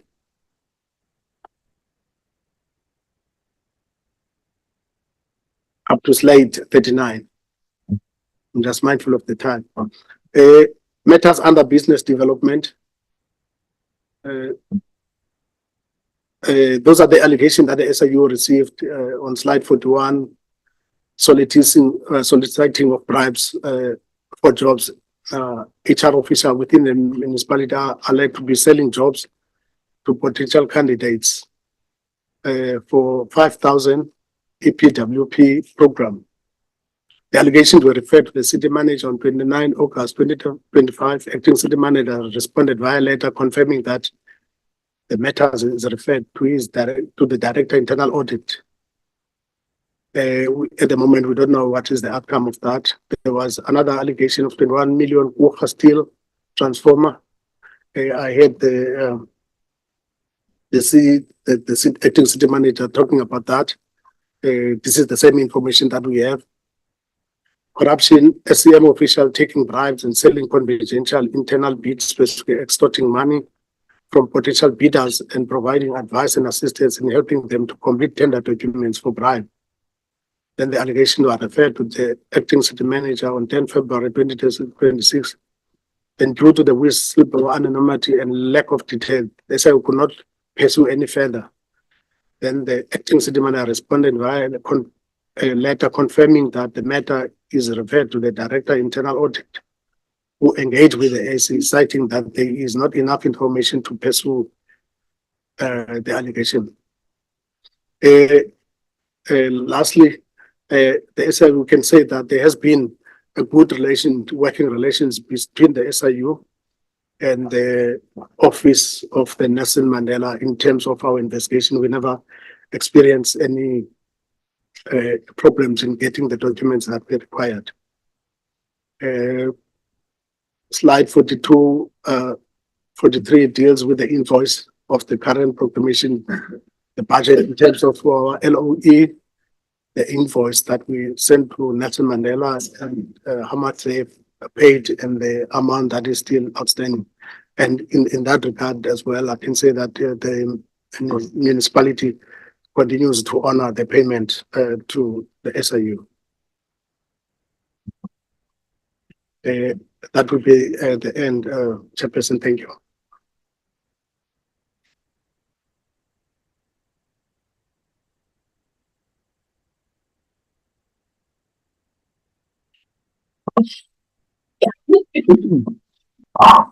Thank you very much, Mr. Koima. Honorable members,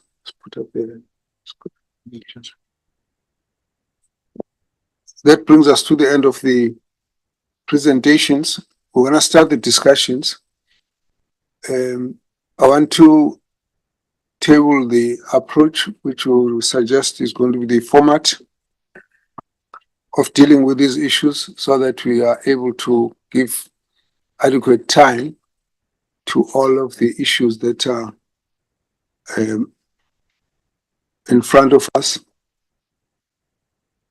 So I'm going to request that we put up this guiding agenda so we can focus on one issue at a time. Whilst that's being put up, let me start by saying the first issue I want to address, Madam Mayor, is the issue of the correspondence with your office.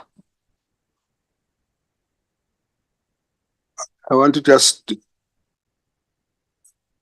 bring to the attention of the honorable members that we have had a difficulty getting responses from the mayor's office. And we have had to write several letters to the mayor before we could get a response. I just want us to, the first letter we wrote on the 28th of January 2026, and we gave the mayor a deadline to submit information within 10 working days, which was the Tuesday, the 3rd of February 2026.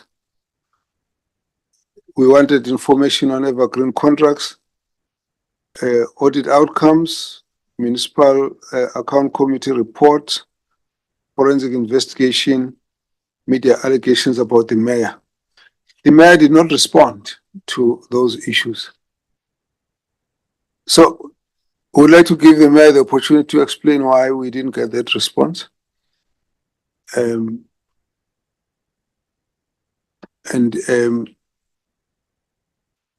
Not an acknowledgement, not the submission of matters raised. Honorable Mayor, would you like to explain why you didn't respond to the letter? Chair, thank you very much for the question. Chair, I did speak with the city manager on the matter that he must respond on the letters, but we've since discovered that the secretary that is receiving the letters was not sending the instruction back, and as a result, we have given the warning to her because we seem to have missed a lot of matters over the past 4 weeks, with her attending to our correspondences and daily emails in the office. You mean all the letters coming to the mayor's office get the same treatment? So people don't get responses from the mayor because of this explanation? No, Chair, not all of them. Because on a daily basis, I do sit and consider correspondences, but she could not explain how she has missed attending to these particular issues. Hence, we said, let's proceed in terms of the labor issues on attending to the negligent behavior. We still haven't had a response. We still don't have your response on that. So we must just ignore it. No, Chair, I did ask the city manager to respond on our behalf because the contracts are under his office, the list of contracts, and the response that you would have received from the city manager is as a result of our discussion. We then wrote to you another letter on the 25th of February. And on this one, we then raised the fact that you had not responded on the matter with the deadline of the 3rd of February. We then raised the fact that we forwarded information on the 28th of January. We had not received any acknowledgement. We had actually made follow-up calls to the landline number that was available. There was no response. We then had the issues which would have to be formally issued to both electronically and telephonically to ensure that there was delivery. There wasn't much response from there. So we then on that letter had to actually issue a warning that if the mayor does not respond and the information remains outstanding, we're going to consider as a committee adopting a resolution to issue summons in terms of Section 56 of the Constitution, and that refers to the powers and privileges and immunities of Parliament and Provincial Legislature Act, and that such non-compliance with those summons constitutes an offence which is punishable by a fine or imprisonment up to 2 years in terms of the Section 17 of the PPI-PPLA. That was in the letter to the mayor. And then we also raised the fact that there are other structures that the mayor is supposed to be responding to in providing these particular matters. And at that point again, there was no response. Can you explain that one now? That's now a separate letter. Yes, Chair, upon receiving the letter last week, we did discuss it with the city manager and the director in No, the, this is 25th of February. We're not talking about last week. Yes, exactly. Sakuluma ale 25th February. the one of the 25th of February. I might have missed that one. Yeah, Chair, I must just be honest, but the one of last week, we did. No, no. Aska kuluma last week, man. Sakuluma ale 25th February. Please focus on the date. I would, Chair, request to see which address was it sent to, because I would have received it and responded to it promptly, because I know there was another secretary who's quite responsive on matters.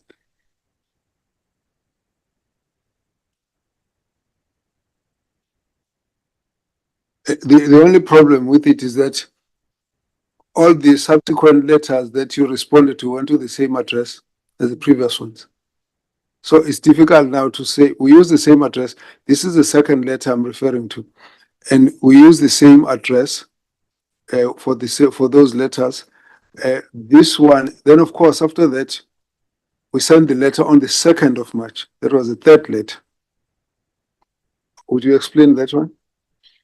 Chair, it will be difficult for me to explain as in now what might have happened, because as I want to state the truth in the committee that on a daily basis, when correspondences have came into my office, they reach me and I deal with it on a daily basis. There is no correspondence that comes which I do not deal with when it is presented to me by secretary. And I wish Parliament can give me time, even if it's tomorrow, so that I then account and liaise with the chief of staff in my office and the secretary to check what might have happened to that correspondence, which has not reached me. Okay, I'm going to let the members comment. I just want to make one last point, and that as a result of that conduct, we have now sought a legal opinion, which would, in brief, be saying that that was the last step that you had before we took you to a summons that would actually be delivered by a sheriff, for which you would actually be liable for a criminal offense from this committee. And the correspondence response came on the 3rd of March from the same letter, from the same addresses, which was the third correspondence. And if it hadn't come, then this step of issuing a summons and making the mayor liable to a criminal charge was actually on the way. Honorable members, that's your matter. Honorable Van Zyl, and then Kalipi, and then Dolo. Thank you, Chairperson. Good morning to the delegation here and also the departments present. Chairperson, with your indulgence, can we do a quick extrapolation? I just want to prove a point. Mayor, what is your email address?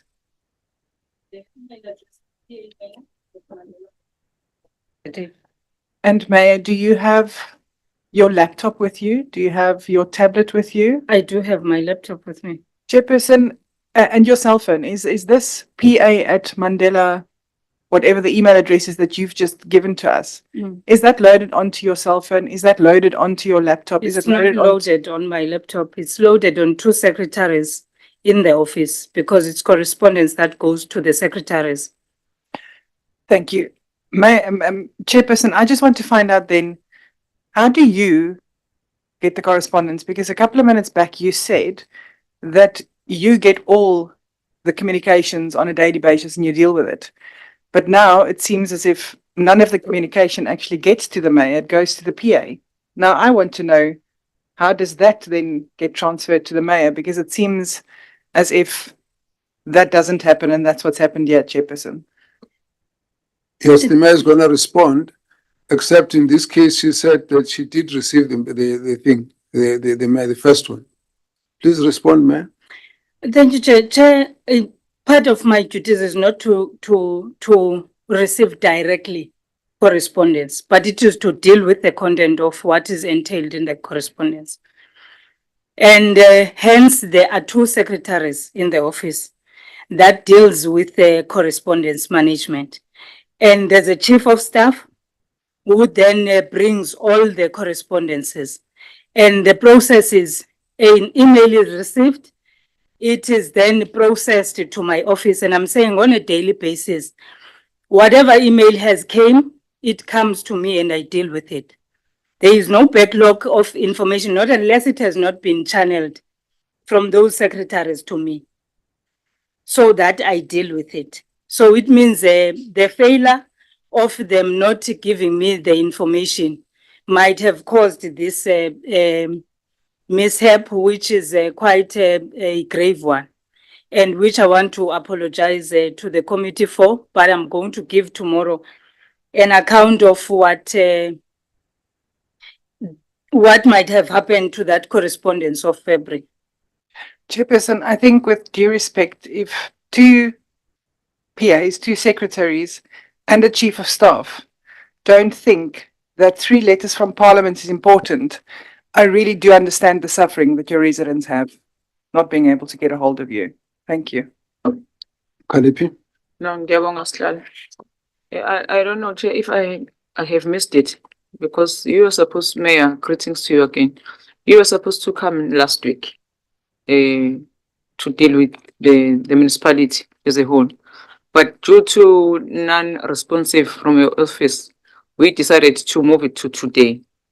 So now when we engage on that one, the chairperson, because all the correspondence of the committee is also coordinated from the chairperson's office, he told us that he has to go to the MEC of the province in order to get hold of you, because apparently you came here last week because of not knowing that your meeting has been rescheduled. So therefore, if you are saying that the PAs in the office is the one that is failing you, how did you manage to come here last week then?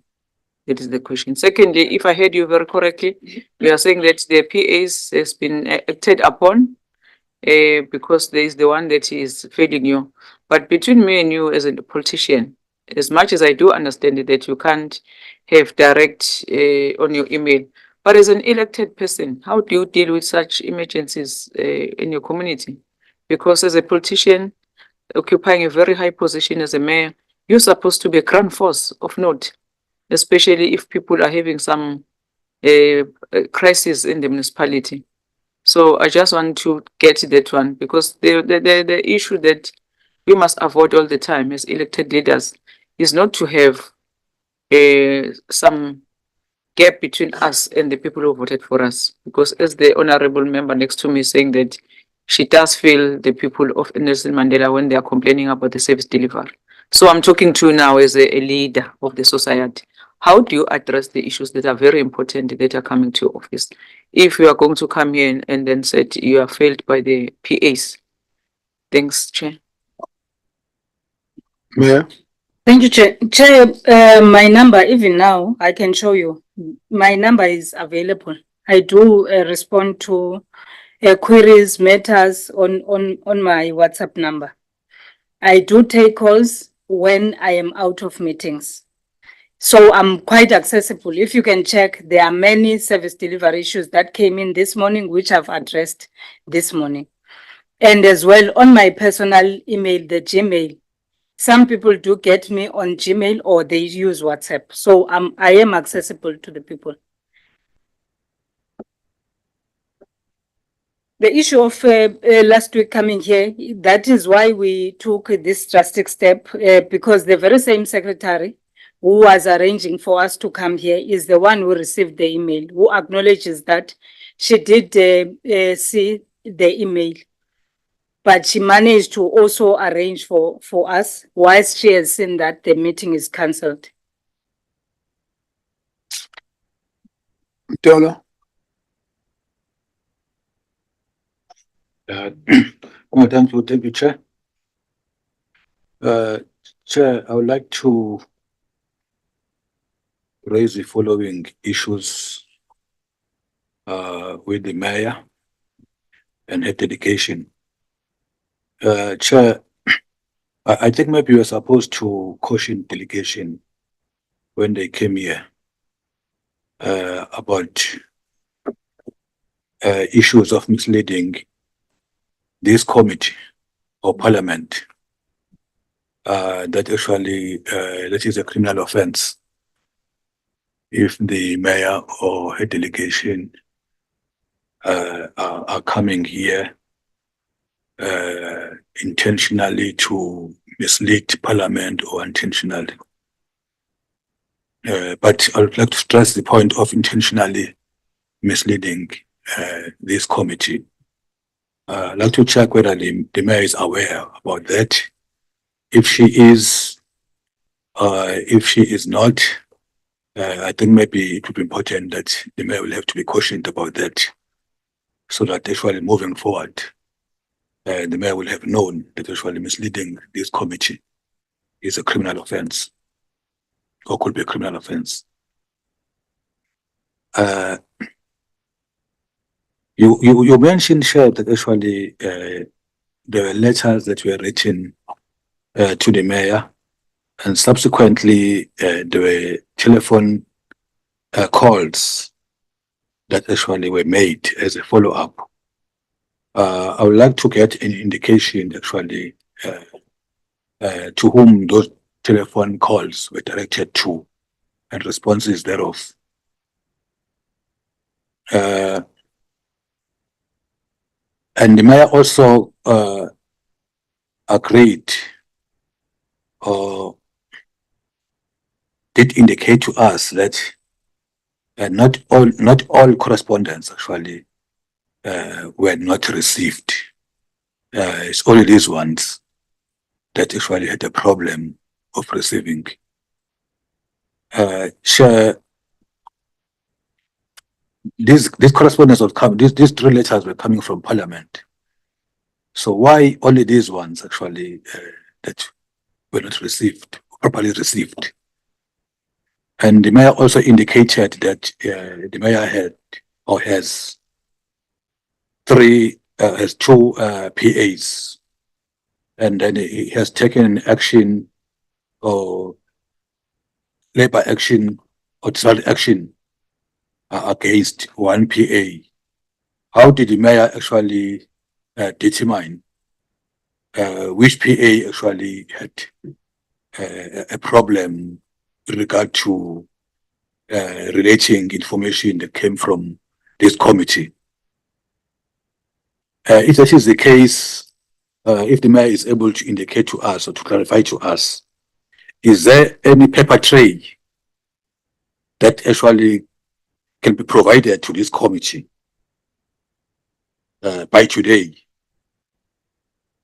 Because if the mayor actually, if actions were taken, the director concerned could just phone the office at Nelson Mandela Bay, and that actually he could just send the correspondence to us just to prove if indeed action was taken against that PA. That is for now. That is all for now, Chair. Thank you. We'll get the mayor to respond. We'll come to you. Mayor will respond. Okay, thank you, Chair. Chair, I can never plead ignorance to not knowing that it's criminal to lie in front of Parliament as a former member of the provincial legislature. So I'm quite aware. And hence I said when I did not have a proper answer on the correspondence that is alluded to, I wish that I can respond properly tomorrow. The second matter is that there are 2 secretaries. One was on leave because she had a medical issue, so she was on leave. So there was one that arranged our travel and was receiving the correspondences at the time. So hence one, not the other one. And yeah, I think, Chair, I've answered the questions. Thank you. Sompa. So Yeah, yes, Chair, it can be provided today. We can ask the relevant HR person to provide. sorry, what's the answer? What is the answer? The honorable member, I know the question you're asking. I'm asking for your answer. What's your answer? on what, Chair, I'm not following you, Chair, sorry. I'm asking what is the answer? On the paper trail, Yes. I'm not sure what must I. Okay. You are respond? saying I it did can not be say. provided, but you said, well, will you provide? When you say it can be Oh, provided. okay, yes. Now we're not sure whether It's- it will it's- be provided. yes, it You know, will be the point is provided, Chair. specific. Sorry, It will be provided. today. Yes, Chair. All right. Thank you. Thanks, Chair. Greetings to the leadership of the municipality. Mayor, it seems like you are not honest. Let me, maybe I'll be convinced when you can respond to this. The correspondence that come from this parliament, there are 3 correspondence, and you say you are having 2 secretaries and the other guy, chief of staff, yes. So I don't think, unless I forgot because I was once working in the office of the mayor. I know usually the mayor will have time for a staff meeting, sit down with the secretariats and the chief of staff to deal with the correspondence. Now I want you to tell me and just be frank and honest with us, because it can be correct to say when you are saying to us the other secretary was on leave, but the correspondence it's back from May. Is it, Chair? February. Is it correct, Chair? If I may. January, February, Yes. March. So it can be correct to say that the 2 secretaries, both of them, the other one that you say she's been sick from January until March, it can be. Unless the MM can maybe verify to us to say, yes, there is that thing, or whoever that is responsible for administration. But it can be correct to say, or you cannot tell us that from January until March, you are not sitting down to deal with correspondence, important correspondence with the 2 secretariat or your office to check which ones are important that you can be able to respond to them. That's the clarity that I wanted to check with the mayor. Thanks. Thank you, Chair. Chair, I think the honorable member is misquoting me. Seriously. The account that I was giving to Parliament was around the correspondence of the past few months. There are 2 secretaries. There's Don't go past few months. Let's be specific. There are 3 dates we gave yes. because you'll say you are misquoted. Be specific which one are you referring to so that you know what. The one that was dealt with, the one that was calling us in the last sitting, which did not sit, was attended by the secretary whom we have given warning. And the other one at the time was on leave, Lynette, who Sharon normally speaks to. So for the past months, both of them were in the office. There was no one who has been on leave since a long time. But Lynette. So when was the one was sick? Was when? Was on sick? For the past 2 weeks, she was not in office. You understand the question is, if your explanation around not being able to respond has to do with someone who's on sick leave in your office, the question is, the first letter is in January, the next one is in February, the third one is in March. There can't have been someone sick all that time. That's the issue. So then your explanation must specify when do you say it was sick. Because all of us who are aware, your explanation is covering a number of things. We are not sure which is which. And so that's what you must explain rather than saying that they are being misquoted. Let's just be specific. Can the committee help me so that I am able to give facts. You can help me when you can grant me time to give you facts on why the other missing correspondence, which I can't give account on. That was my plea initially. And I'm saying the other correspondences which were tabled in front of me.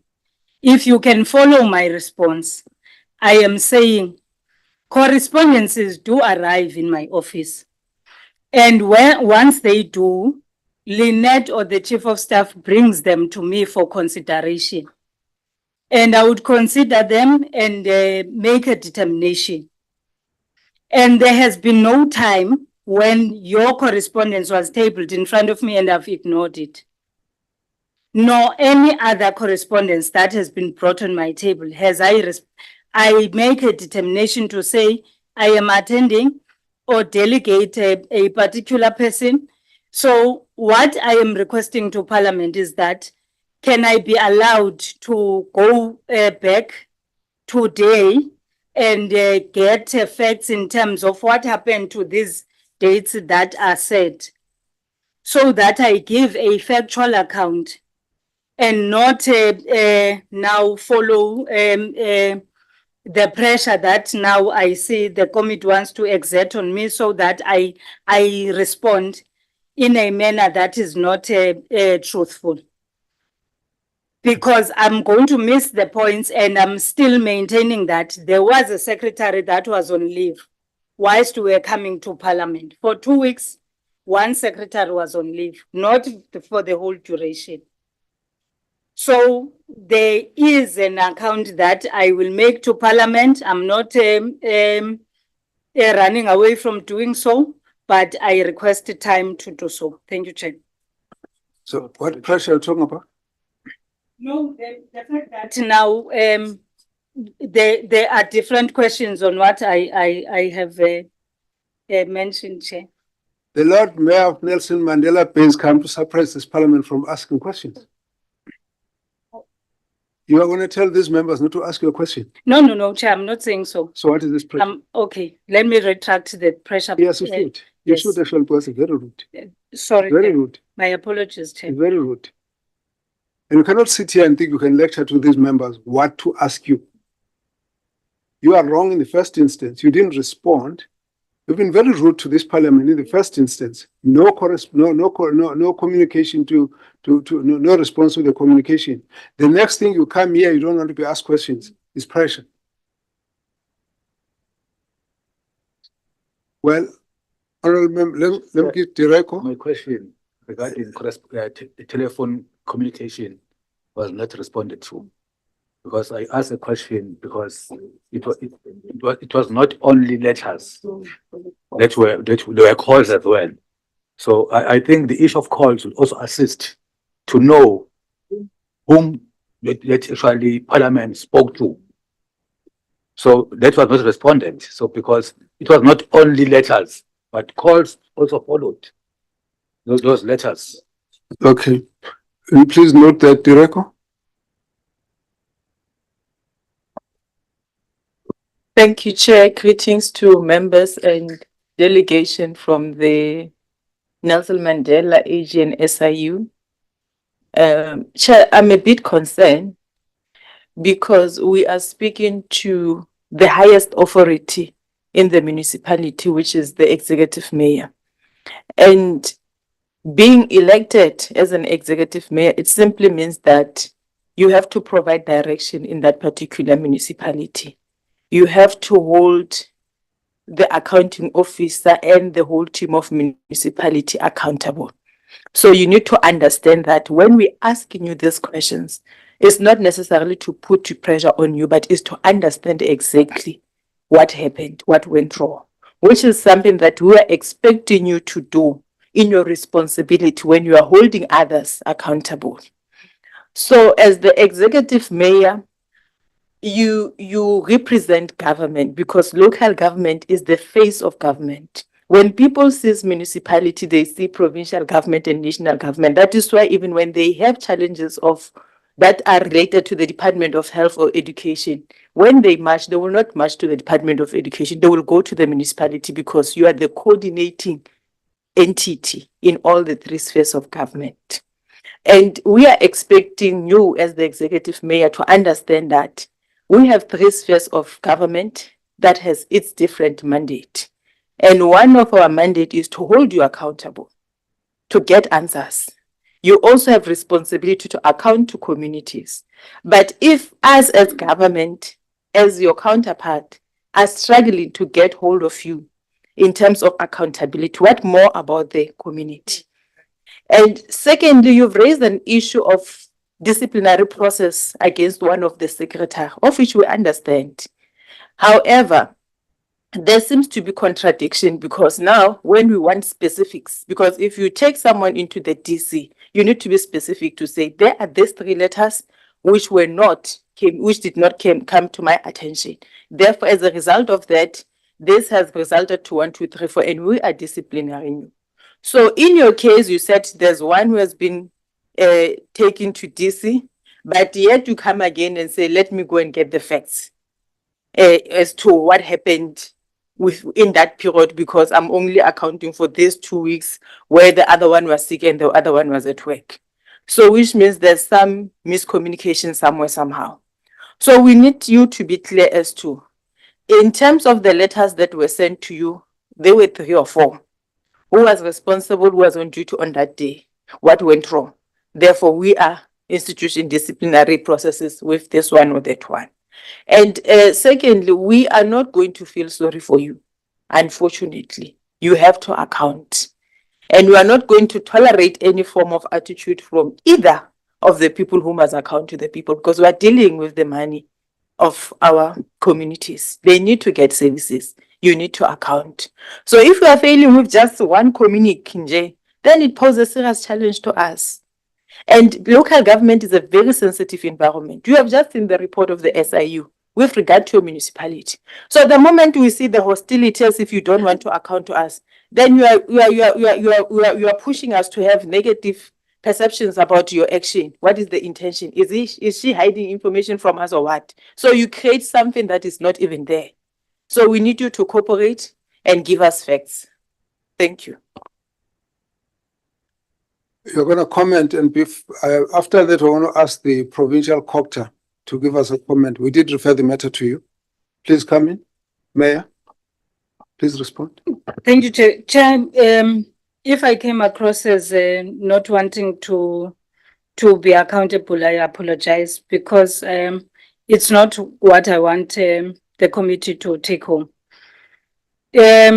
When I met Sharon last week, she did mention that she had a live wire communication with Lynette. And I assumed that the correspondence that was sent to us was this one that was inviting us last week, which I've seen. Hence, I'm asking the committee's indulgence to allow me time today to get these other 2 correspondences, which I'm saying I'm not in the know of, to come back to you to say what has happened in those 2 correspondences. And the fact that Lynette was speaking with Sharon and did not provide such to me, I then account for it. So, Chair, that is that from my side. Thank you. There was a reference to phone calls. You want to comment on that? The phone calls were between Lynette and Sharon. Let's leave that. I have not been phoned directly by Parliament for correspondence. That's not what the member was asking, but let's leave the point. Let's move to the okay. Thanks, Chair. I think for the record to be set very straight, it's not 2 correspondence, it's 6. January 28, February 27, 2nd of March, 3rd of March, 10th of March, 12th of March.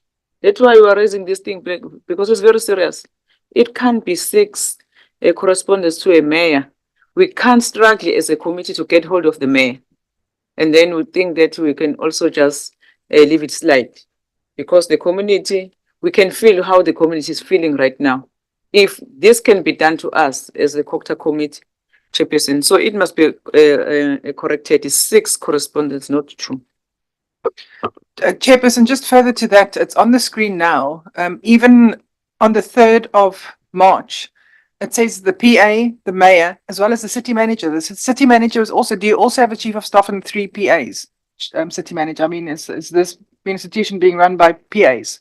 Thank you.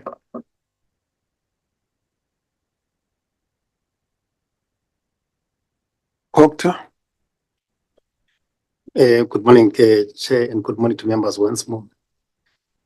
We did receive the letters that were sent by the Portfolio Committee, all of them, from the 28th of January, 25th of February, 2nd of March, the 10th of March, the latest one being the 17th. So we got the report. So we got the letters. We also got the letter that was written by yourself, Chair, to the MEC, inquiring on 3 things that the MEC was to respond to. And we have since responded to the office of the MEC yesterday and giving an update in terms of what the MEC has done. We did, from our part, communicate via an email the letters that you had sent and escalated to the MEC. And that was sent to the office of the mayor and the MM on the 4th of March, 2026. We didn't get a response on that email. But sorry, I know just say that again. You sent on the 4th and then? I'm saying we did send an email as a department to the office of the executive mayor and the city manager on the 4th of March, sensitizing them about the need for them to respond to the letter that came from the Portfolio Committee, which we didn't get a response on. You did not get a response? No. From the mayor? From the offices, yes. From the mayor? Yes. Okay. But I must say that we do often get responses every time we interact with the city manager and the mayor in many other issues before. But I think on this specific one, we didn't get a response from both offices. In my engagement with the MEC also informed me as we're preparing for this meeting that he did also interact with the executive mayor in terms of the response he provided for. So he says he spoke to the mayor. He says he did interact, yes. With the executive. Interact is like. I would imagine that they would have spoken. That means they had a verbal discussion. Yes, and in terms of the brief that I got from him. Okay. That the communication did take place and he was assured that the response would be given as well. So I think that in terms of the communication that you escalate to the MEC, we did send that email with the attachments that were given to us for the response we provided. That's how far we went, Chair, in relation to the correspondence. So I think that I must confirm that we did get the letters and we did remind the leadership of the municipality. Samba? Chair, I just want to ask the city manager, how often does he interact with the mayor? Want to respond to that? Thank you, Chair. We've got standing meetings on the Monday around 3 o'clock every week. And as and when there are pressing issues, I'll be called in. Okay, let's start with Mtolo and then come back to Samba and then Fancy. Sorry, just a follow-up on what Honorable Samba just raised. Who takes minutes and who are the people who that attend those meetings? Does the chief of staff also form part of those meetings, and the PAs of your office or the office of the mayor in those meetings? It depends, Chair, what is on the agenda. Normally it be myself, the executive and the chief of staff. But if there are issues that needs to be dealt with by the organization, it be myself, I'll bring along the director in my office so that all the issues will record them and action them that I'm gonna get in the agenda. So the agenda is normally done by the mayor's office. Samba? Just the role, what is the role of the chief of staff? Because we've been having this discussion talking about the PAs. but no mention of chief of staff. What is his role in the office of the mayor? With regard to correspondence that comes to the office of the mayor, his interaction with the PAs in assisting and supporting the office of the mayor. Could that be clarified? Thank you, Chair.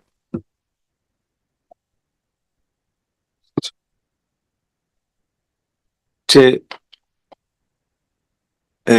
what he normally does is dealing with the correspondence in the office of the mayor, is dealing with the staff, the whole staff component in the office of the executive mayor. And I will get information on issues that relates to the office that I'm acting in so that I can respond as and when I'm required to do so. Chair, let's follow up. Last one on this matter. Chair, the acting MMF just clarified that the chief of staff is involved when it comes to correspondence.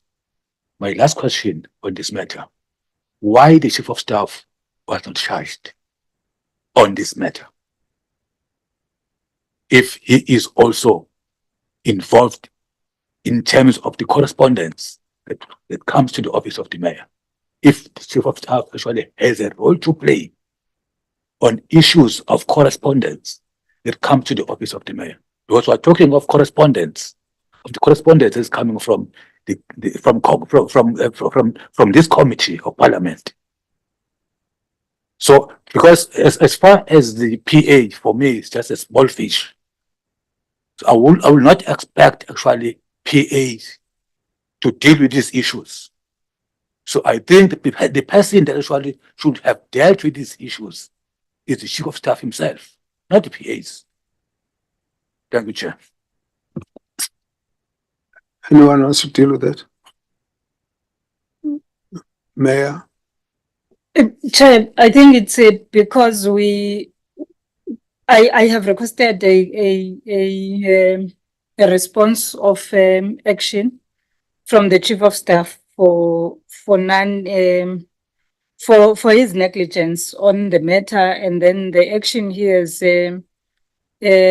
taken was to give warning to the secretary, because the secretary is the one who received the correspondence and kept it with her, and also still processed the traveling without considering.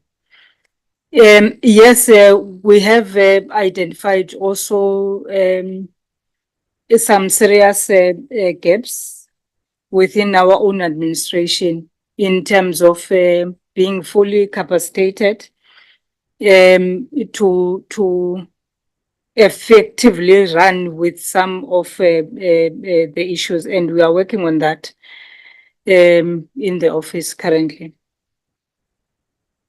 Somba? Thanks, Chair. My follow-up is on what the COPTA, the province, have just said alluded about the communique that is sent both to the municipal manager and the mayor. And they never get response in both offices. They never responded on all the attachment that you have done. And the acting city mayor is saying, a city manager says they meet every Monday with the mayor. Now, my follow-up question is where the mayor also, I will also go back to the mayor because he didn't respond. She did not respond to me to say how often does she meet with the office to discuss the issues of the correspondence. I'm asking, in your meeting, both of you have never discussed the correspondence of parliament. After you have not, both of you, your offices, fail to respond back to the COPTA that we acknowledge your letter that you have sent to us. You never said anything, but every Monday you are meeting. So it never came in your discussions to discuss the issue of these letters that the parliament have written to you. That's my follow-up. Thanks. Thank you, Chair.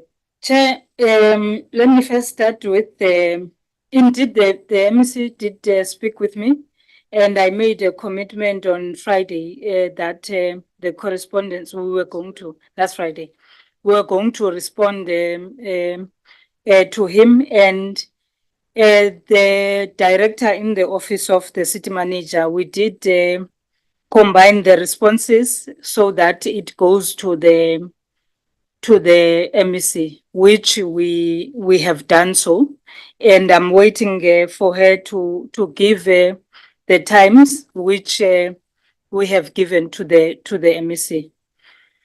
On Saturday, the chief of staff of the MEC, we did interact, and I did confirm to him that the correspondence was sent with all the responses.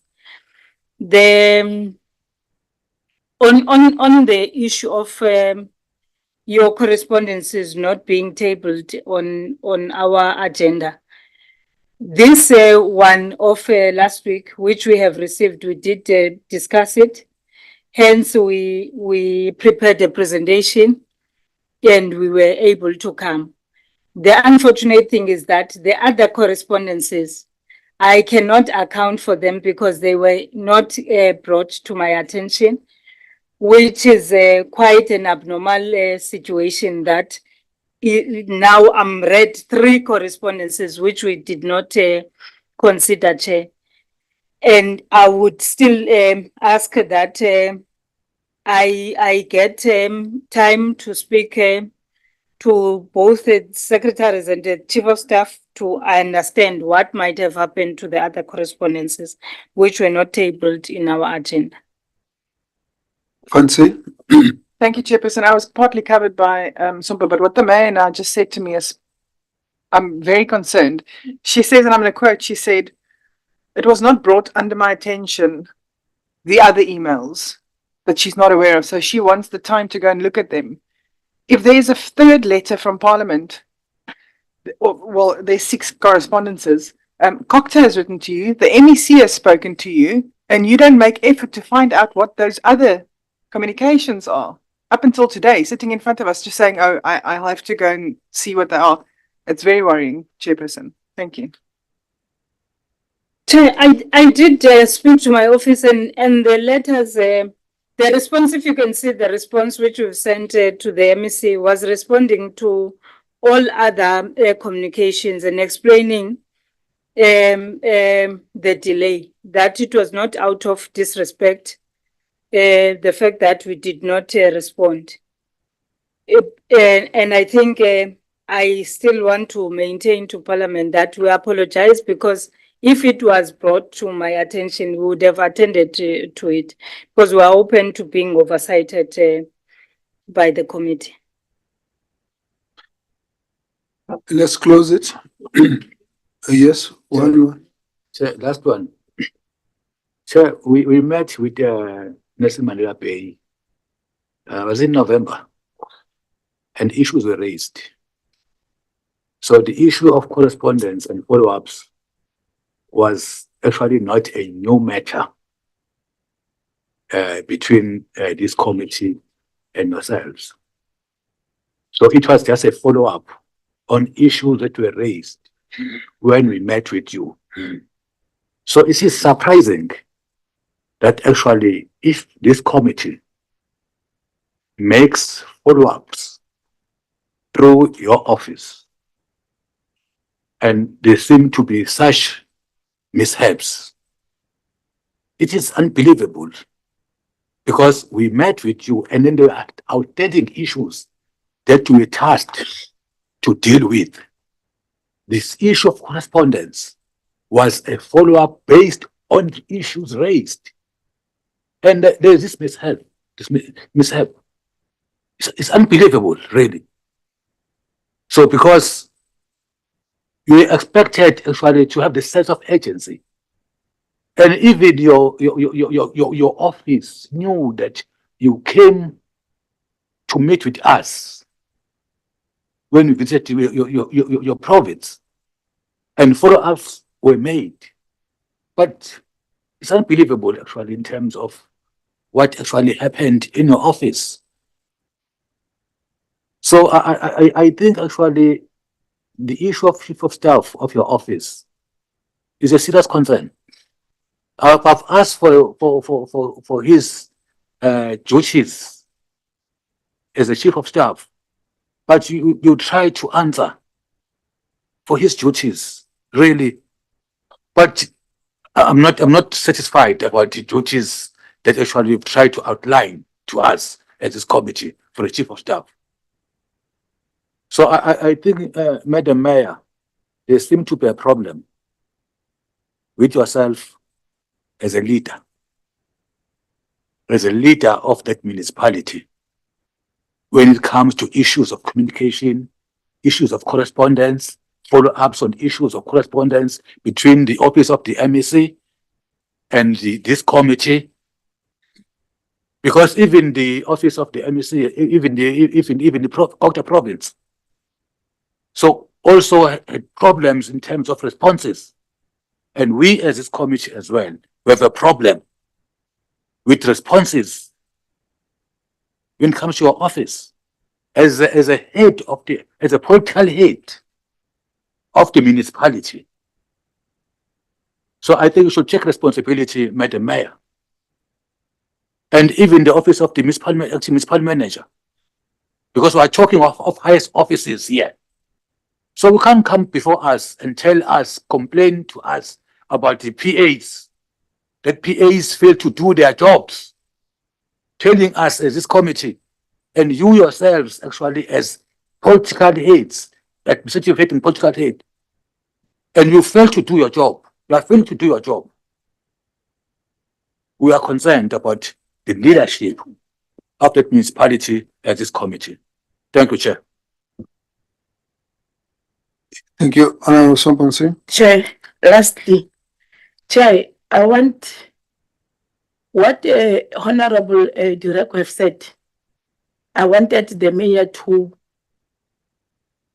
adjust it, or it must sink every word that she has said, because I think she was trying to warn her the consequences, because they say lies has got short legs.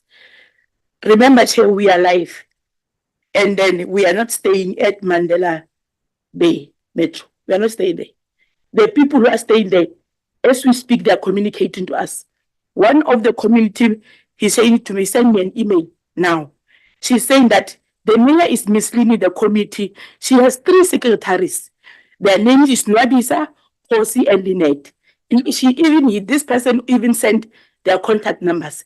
And he say, it is confirmed that none of these 3 know about being issued a warning. As I speak to you now, because we are live. And then now I want to go back to the city manager. I want him to explain to me the organogram of that office, the composition of the office. Can the mayor have 3 secretaries, 3 of them? Is it allowed? Because if there are 3 people who are paid, all of them the salaries, so there is a fruitless expenditure. It must be investigated. Maybe that they have that office is full to the capacity, to the extent that they did not comply with the legislation to say this is the composition of the office. So they say this person is telling me that there are 3 secretaries, not 2. And he mentioned their name, he put their contact number to say none of them. He can confirm.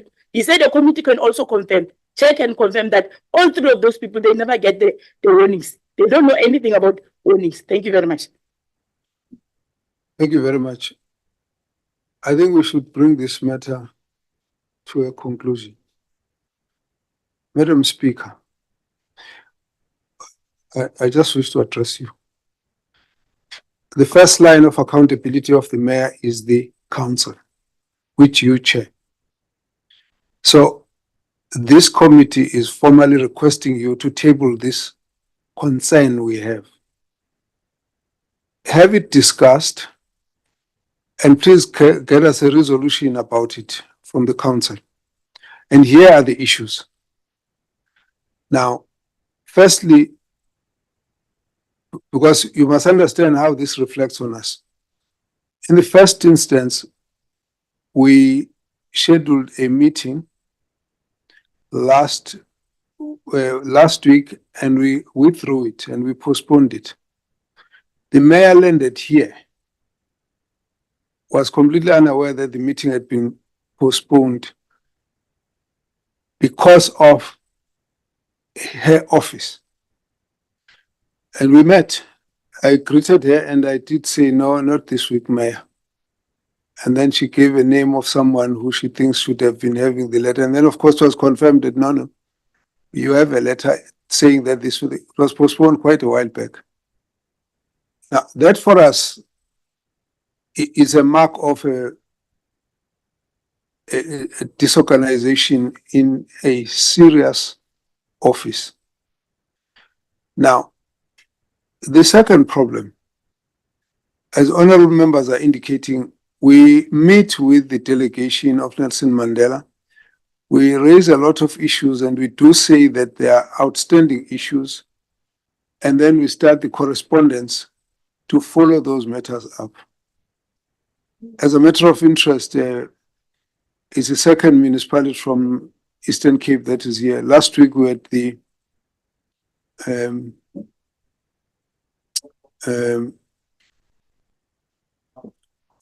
what was it?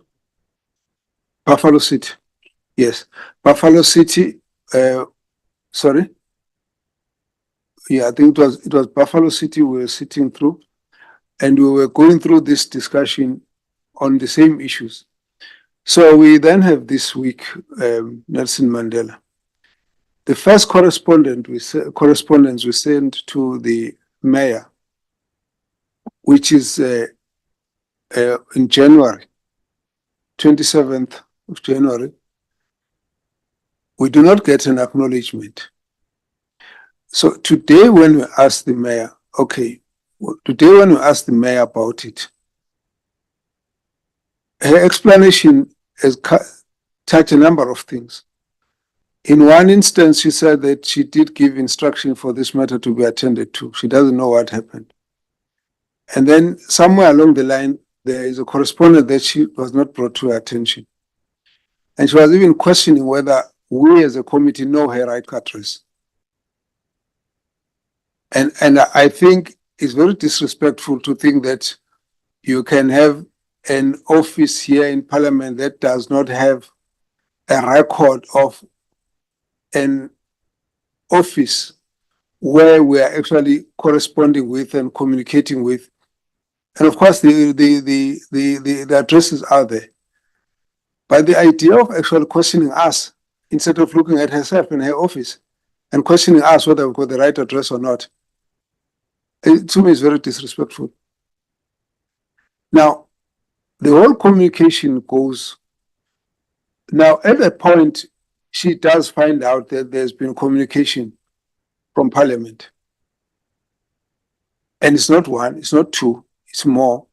When then there's any, I don't have a response. I, as personally, on behalf of this committee, I don't have a single letter response to say we acknowledge the receipt of your correspondence. Now, I've not heard of an office that does not do so. And certainly, if you are a speaker, you write a letter to a mayor, you do expect that the mayor will respond, even if it's one line, to say, thank you, I got your letter. That's normal courtesy. Now you've got an office in Parliament that's written to the mayor, several letters and none of them, not even one line to acknowledge. I find that completely problematic. Then we start raising questions here. Okay, before then we raise the issue with the MEC. The MEC, Mr. Mlogoti says, they have written to the mayor and the municipal manager. Neither of them responded. It no longer gives us an explanation of inefficient PAs, gives us an attitude from the mayor's office on the matters that we're raising. And that is what the members are saying is a problem. Now, when we sent the letter admonishing the mayor that we actually have authority to summon any individual and any information. I just said here that had that not been a response at that point, we would have actually taken the matter as a serious criminal issue where we would have issued summons and got the speaker to sign it and send the sheriff to go and demand that the mayor must actually be brought to parliament. Now, for me, that's very extreme. For me, that's very extreme. And I'm giving you that because that's the background I'd like you to table on your council. Now, we as parliament have got an obligation to ensure that there's accountability. And it's quite easy to say there was this PA this and a chief of staff that. I haven't had the mayor taking responsibility for the fact that he's actually disrespected parliament. And I do want to put it to you, Mayor, that this whole thing is actually a very serious disrespect to parliament. And I want you to note, the fact that you walked in here, you didn't apologize until you were asked, itself is an indication of a very terrible attitude. The fact that you have not once actually even apologized until now, we have to ask you, for the fact that there was communal correspondence, we gave you space to speak. You didn't acknowledge that there were 3 letters that you never responded to. You simply said the MM must table this. No apology. Again, that to us is a terrible attitude. Now, for you to say to us, we're putting you under pressure. Now, in a way, you want us to stop asking you questions. It's incorrect. I accept that you have apologized, but I'm telling you because all of this gives us a pattern that is unacceptable. And if you think that not answering a letter is a small problem, we actually think it's very serious. That you got a leader who doesn't think that responding to a letter from parliament is actually anything serious. We could have only called you just to answer you that question and nothing else. Because it's very serious. We don't expect that someone who is actually an elected public representative can disregard correspondence from parliament. We don't believe. So we are tabling the matter with the speaker. You are the first line of accountability. We are officially requesting you to table the matter in the council, and we are requesting you to give us a resolution of council after that. What does your council say on this matter? We will still be dealing with the MEC on the same matter. Thank you, Fancy. Sorry, Chairperson, to go after you, but we have people on the inside. All of us have got councillors, and I've just received information that the mayor is in fact actually misleading this committee. She has secretaries, and I've got all of their numbers here, Nwabisa, Corsi, and Lynette, and it's confirmed. Actually, let me ask this way around. Which secretary has been issued with a warning, Mayor, as you have said earlier? Which of those 3 have been issued? It's Corsi.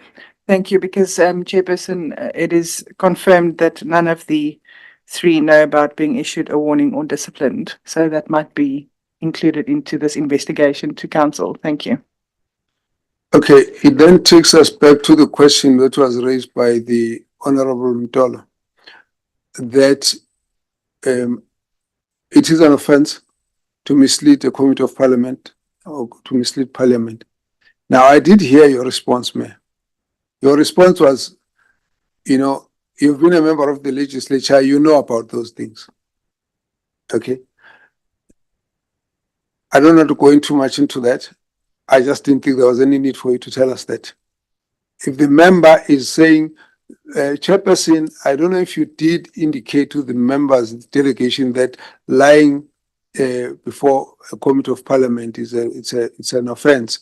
And then the mayor comes up and says, actually, you don't need to tell us that because I've been an MP. You understand?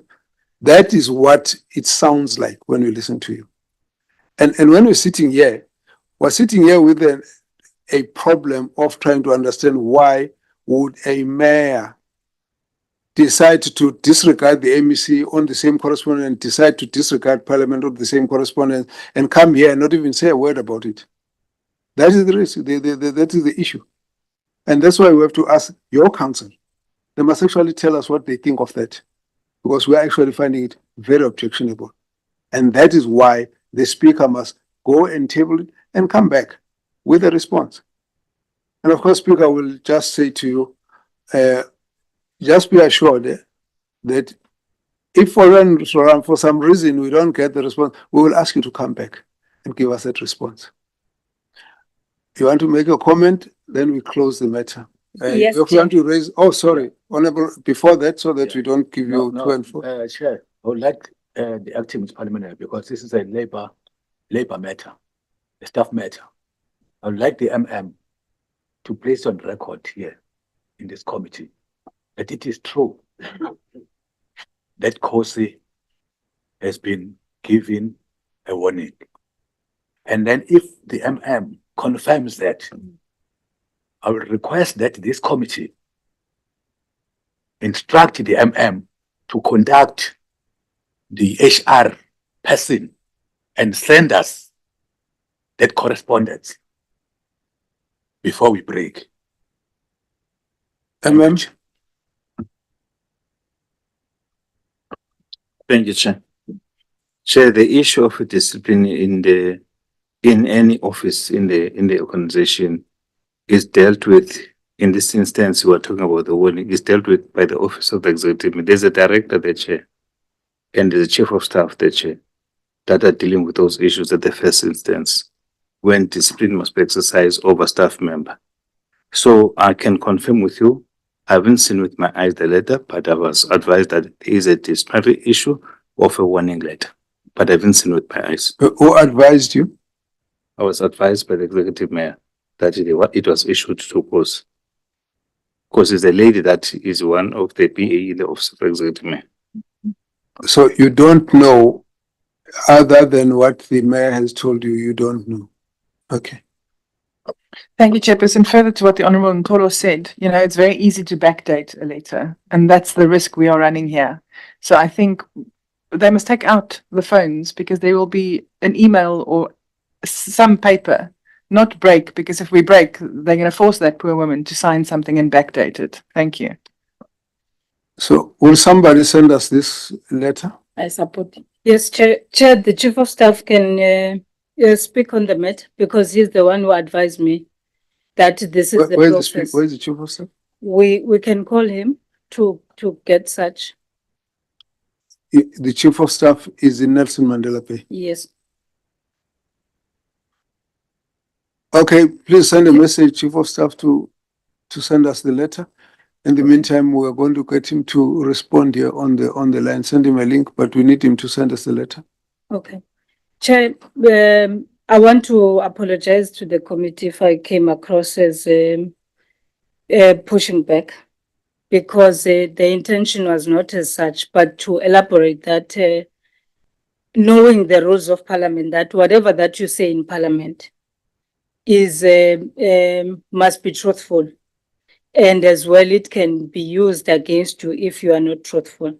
So I was coming from that angle, not from an angle of arrogance or an angle that is meant to irritate any of you. So I do apologize. And the second matter is that, Chair, on this issue of 3 secretaries, there are 2 secretaries who are dealing with correspondences. Nwabisa is not dealing with correspondences in the office.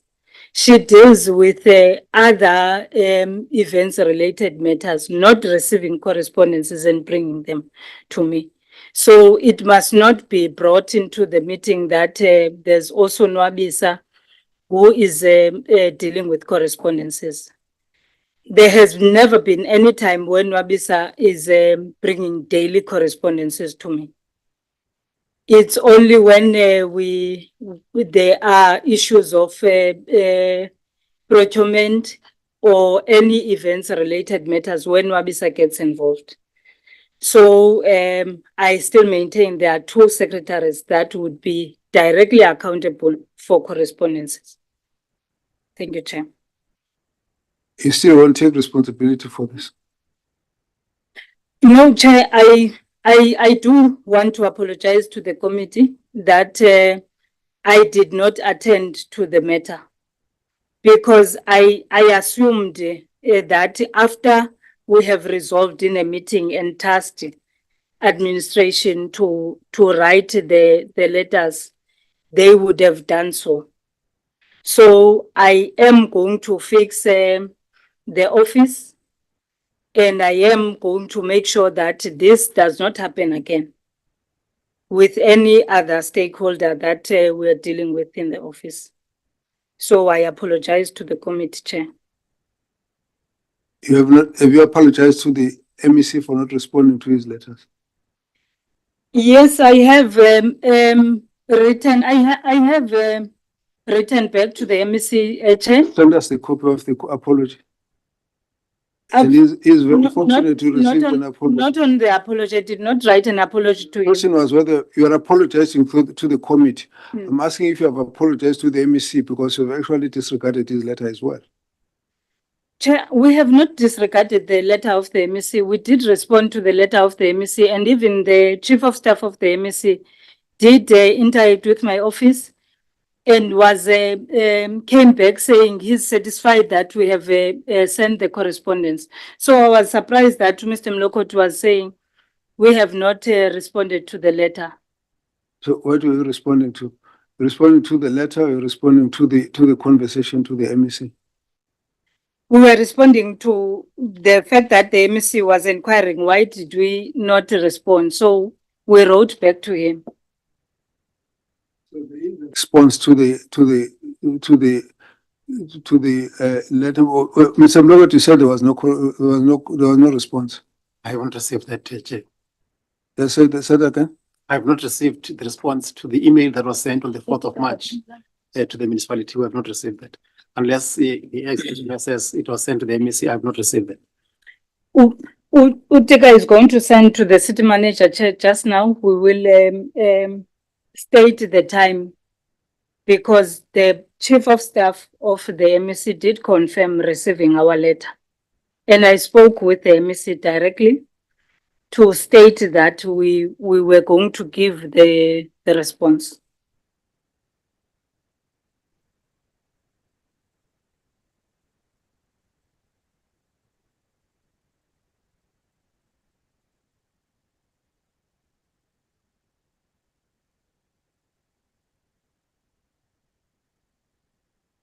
Are you getting us the letter? There's a lot of correspondence that is coming on my phone. Excuse me? I'm saying there's a lot of correspondence coming on my phone because they can hear the conversation that takes place in Parliament. Because I'm saying at the municipality, they hear the conversation that is taking place in the committee. So there's a lot of correspondence that I'm getting. I'm browsing through my phone.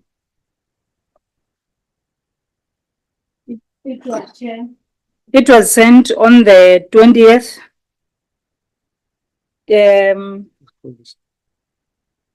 At 2100 hours 17 minutes, 20th of March to the MEC.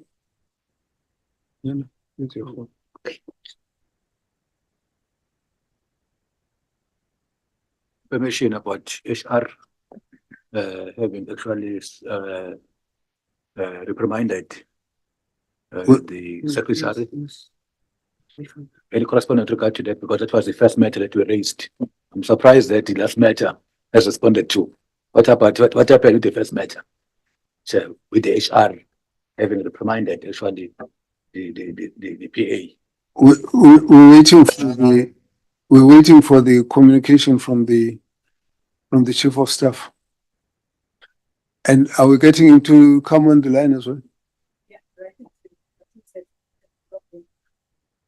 And the letter?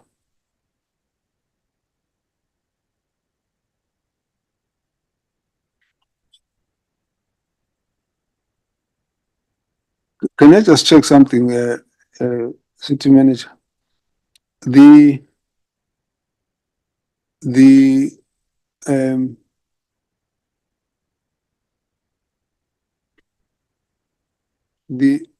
staff in the mayor's office is permanent staff, permanent municipal staff.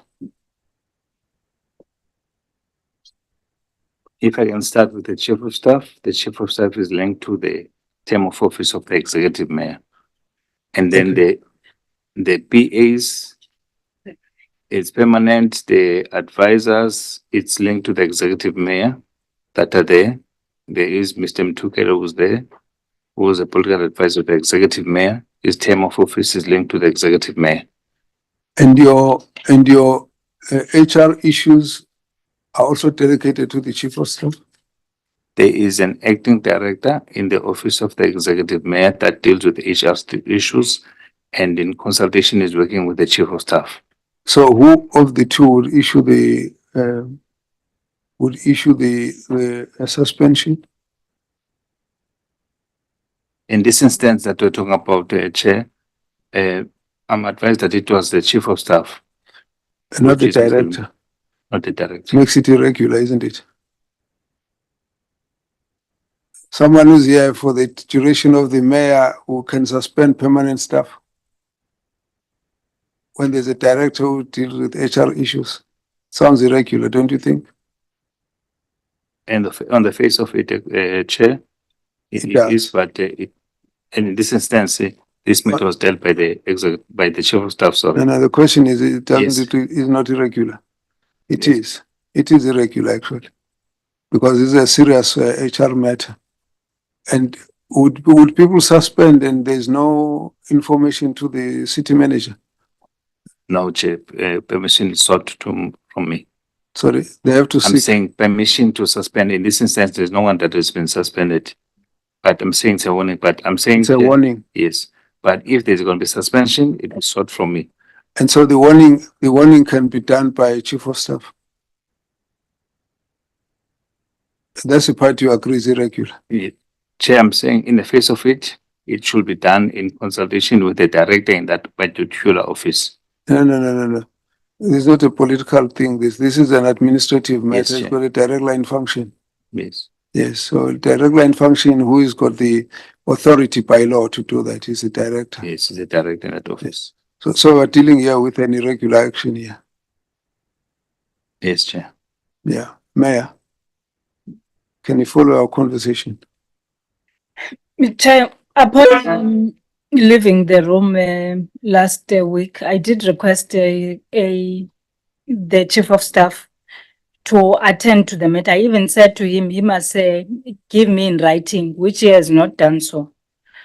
The action he will be taking and how is he going to fix the office? Because he said the problem is that he needs to reconfigure the office.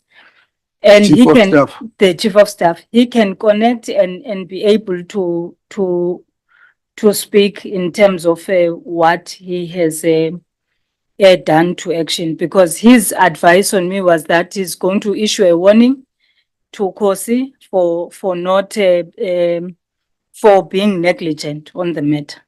Just as a matter of interest, what is the qualification of the chief of staff? The chief of staff does possess a degree qualification. You know what degree? I might not know it on top of my head now, Chair, but he does also have an experience of working as a chief of staff with a former MEC for sport, and he does also possess a qualification on leadership, mentorship. And the director, do you know what his qualification is? The director is an accountant by qualification. Director on human resource issues. Oh, no. The one of Director in your office. in my office, yes, she's Mrs. Kaluva is by qualification, she's an accountant who has accumulated management experience within various departments in the municipality. And between the two, who's senior? Between the two, I would say it's Lumka who's senior. I don't know the names, I don't know the faces. It's the chief of staff, sorry. Chair. It's the chief of staff who's senior.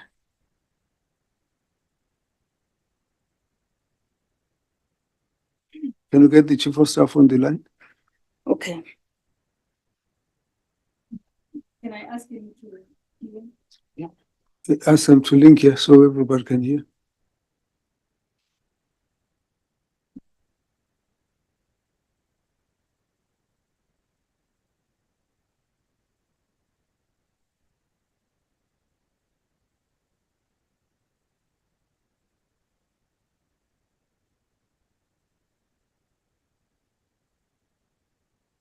Okay. You know what, members?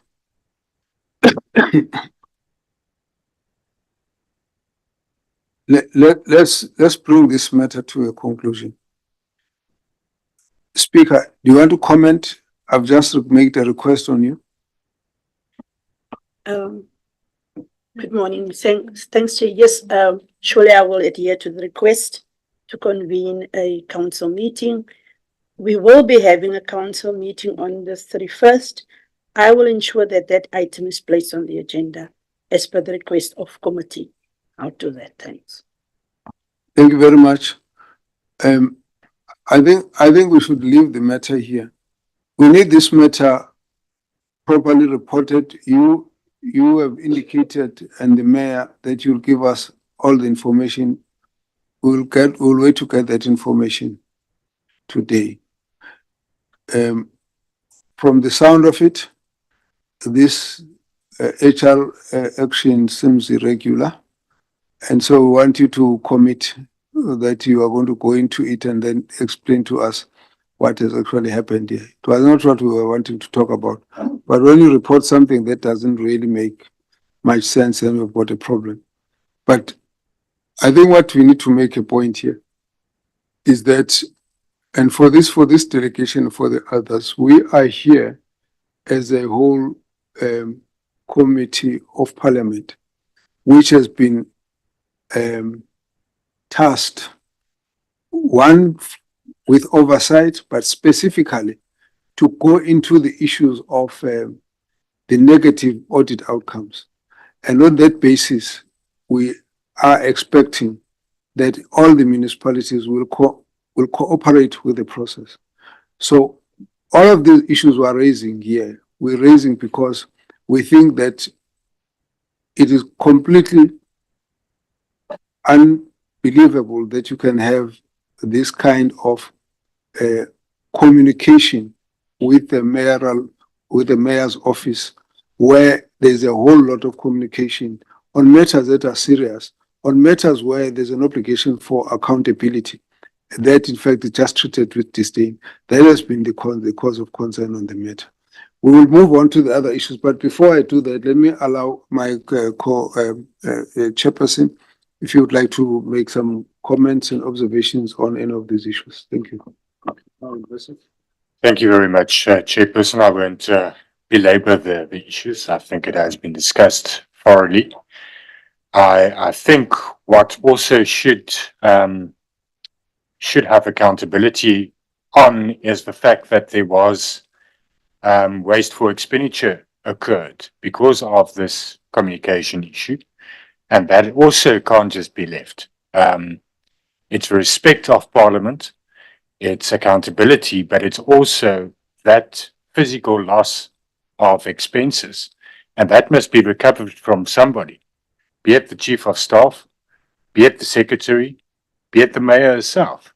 But as the accounting officer, City Manager, acting City Manager, that's your responsibility. Thank you, Chief. We'll close this matter. Can you put up the agenda up so that you can take the next issue? The next issue is about the, yes, Honorable Typos.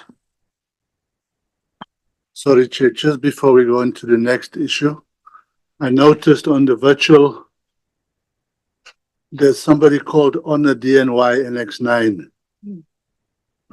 Now, normally we don't allow people on the virtual chair unless we know exactly who that is. Thank you. Can we then ask the Honor DNY NX9 to show this face on the screen on the video and also to identify yourself? We'll get the administration team to do that. But we're looking for the individual up there to Sharon. Are we together? Yeah. Yes. Do we have a sense of no. The screen. The screen. Yes. How do you get to this Honor DNY who doesn't have a proper name?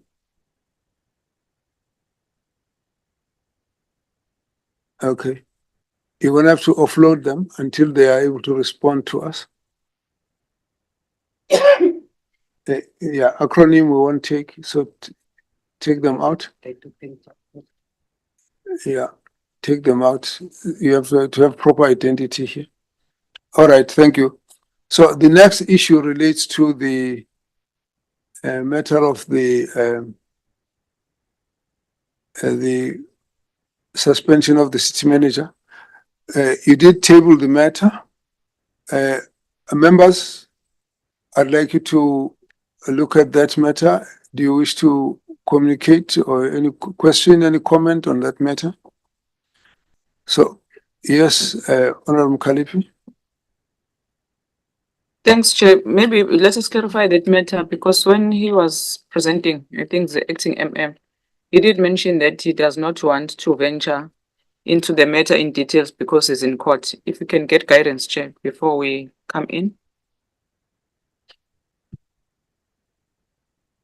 Are members satisfied with what you have been briefed on, or you want to proceed? Yes, Honorable Mrs. Thank you, Chairperson. Well, you know, that of the city manager leads to other vacancies in the executive directors, which I wanted to link it to. Let's deal with all of that. Karen, did you want to, because it's sub judice, do we continue? Do we not? Do we deal No. with the city manager? Do we Okay. deal with the others? No, what I need is to get a sense. Firstly, I need to know if there are issues you want to raise around the suspension of the manager. Now, from the point of what the acting MM is saying, is that the matter is in court and therefore there is no conclusion that they can reach on that matter. That's what he has said. So I'm asking the question, do you want to ask anything around it? You've seen the list of supposed charges. And so if there is any other question you want to raise about it, we can only gauge if you ask. That no, let's not go into that one, but there could be other issues that if you raised, you might still talk about. I'm not sure. So we'll just weigh the question as it comes. Okay. All right. Now, thanks. Firstly, I would like to know when is the court date? Because I remember you also spoke about it. So we can be able to have a sense of how long are you going to act. So it also goes back to the CFO, because when you introduce yourself, acting MM, you said you were the CFO, if I'm not mistaken. COO. Oh, okay. Right. So now the CFO is acting. I want to ask from the mayor is for how long the CFO is going to be acting, because I do think that it also affects the municipality.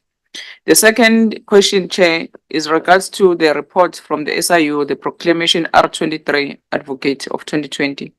So one of the issues that you're investigating is also affect the city manager.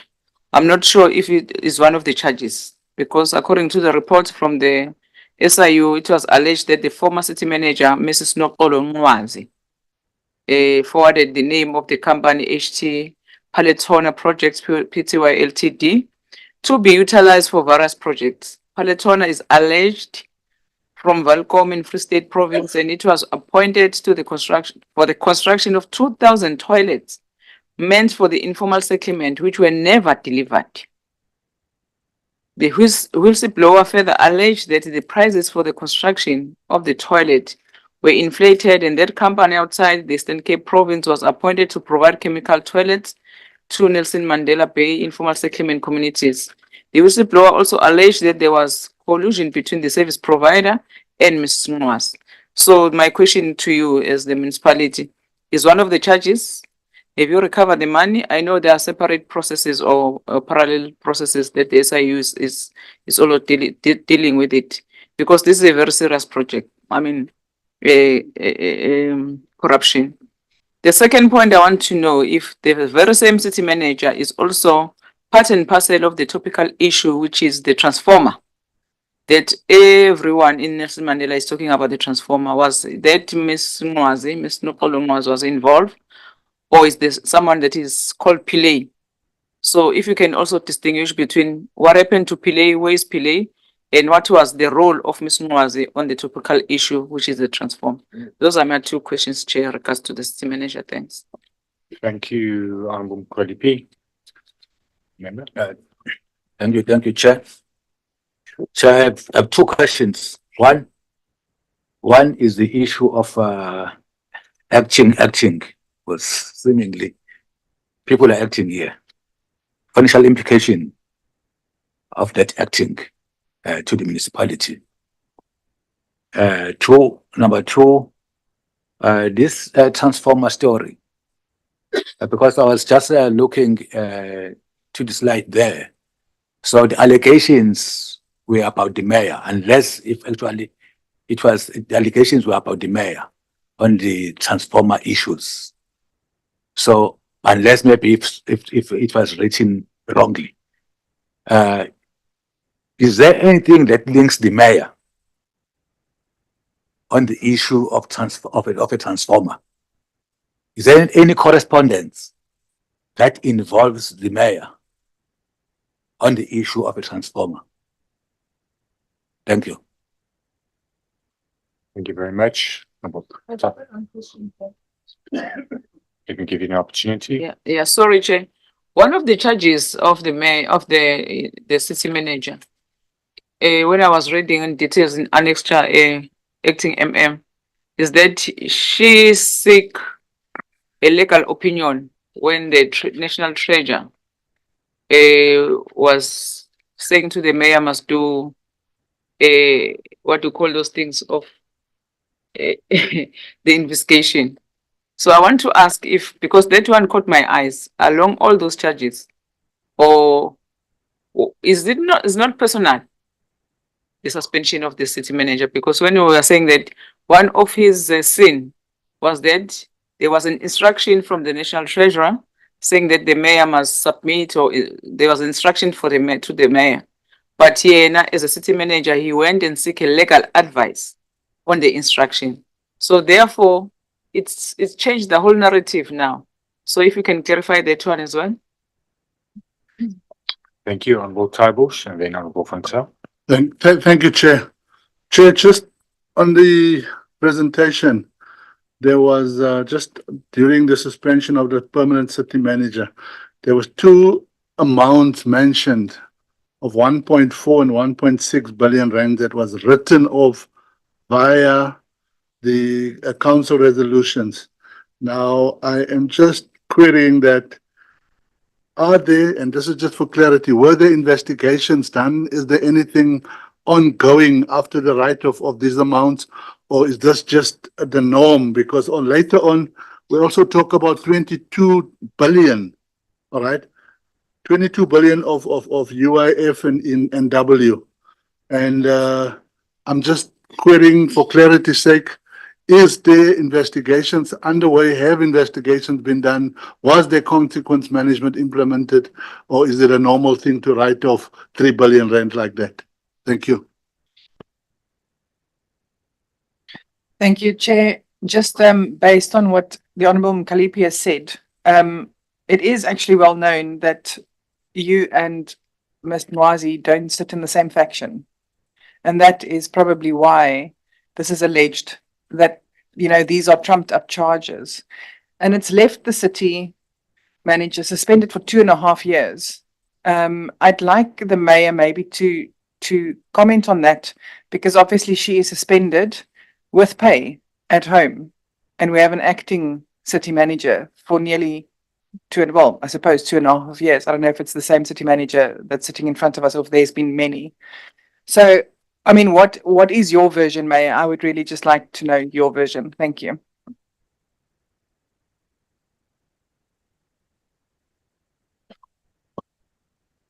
Thank you, Chair. I've got 3 questions. The first one is on evergreen contracts. In the municipal presentation. Sorry, we will hold on those. I'm going to ask the members that let's just focus only on the issue that relate to the city manager, the suspension, or any other senior management issue, appointment issues. then the other contract issues we'll deal with as we go down the line. Okay, Chair. So so just shift your questions. Yeah, we'll Just shift the one mine, that is- Chair, because it's on evergreen, it's on deviation and irregular expenditures are to write off. Yeah, we'll follow the agenda approach. So we will sift the question as we move along. Let's get some responses. Thank you, Chair. Chair, there are a number of questions that have been asked. The first one from the Honorable Mlashiki, if I'm correct, sponsor. Whether the issue of the transformer relates to the current to Dr. Nwazi or it talks to Mr. Pillay. This issue, Dr. Nwazi, when of the transformer was already on suspension, it's not Dr. Nwazi. I want to clarify that. It's Mr. Ted Pillay, who was an acting city manager. And then there's another issue which was asked also by the same honorable, whether we are recovering money on the issue that relates to the same transformer, if I'm correct. Currently, Now that issue of the transformer, we'll come back to it. There's going to be a lot more debate. So All right. let's hold your answers for later. We'll come back to that. Okay.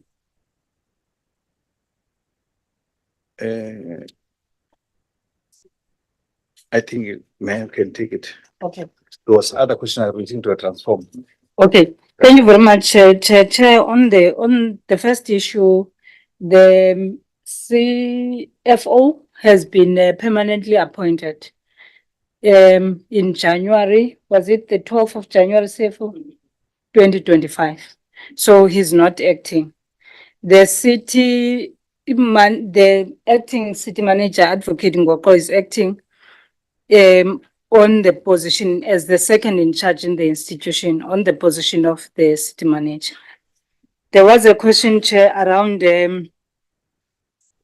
from the honorable member that there's a faction beef Just between. before that, the question was also for how long?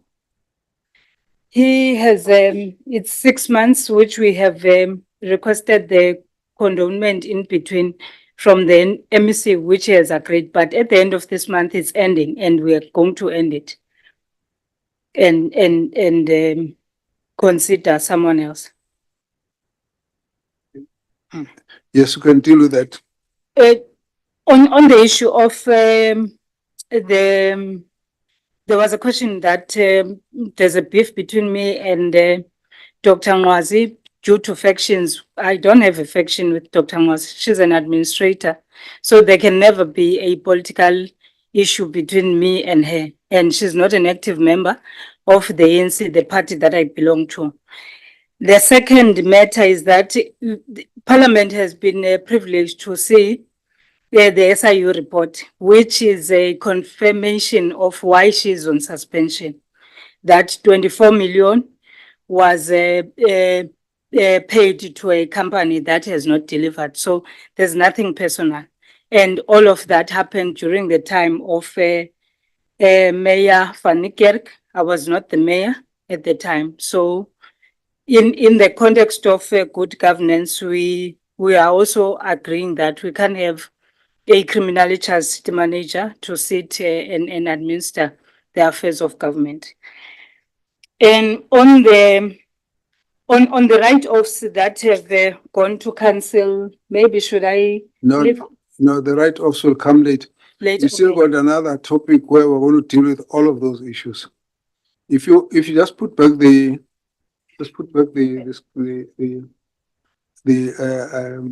structure of the discussion. Yes, remember, no. I've just asked, please have a look. I've said there are questions that I said we must hold over. So for now, we'll deal with issues that relate to the city manager. And then the issues that relate to unauthorized expenditure will come in with the AG report and the SIU report a bit later, and all the issues of consequence management will come back. We're just trying to structure the discussion. I do realize, members, that's not been the format of how we normally handle these meetings, but the issues are too wide. So we need to find a way of focusing so that we can remove some of the issues from the table. There's still a lot of issues that are going to be throwing us all over. So your question, Honorable Tai Boshap, said they must hold over until that point. So, sorry? We talk about consequence management, talk about UIF, yeah. That will come a bit later.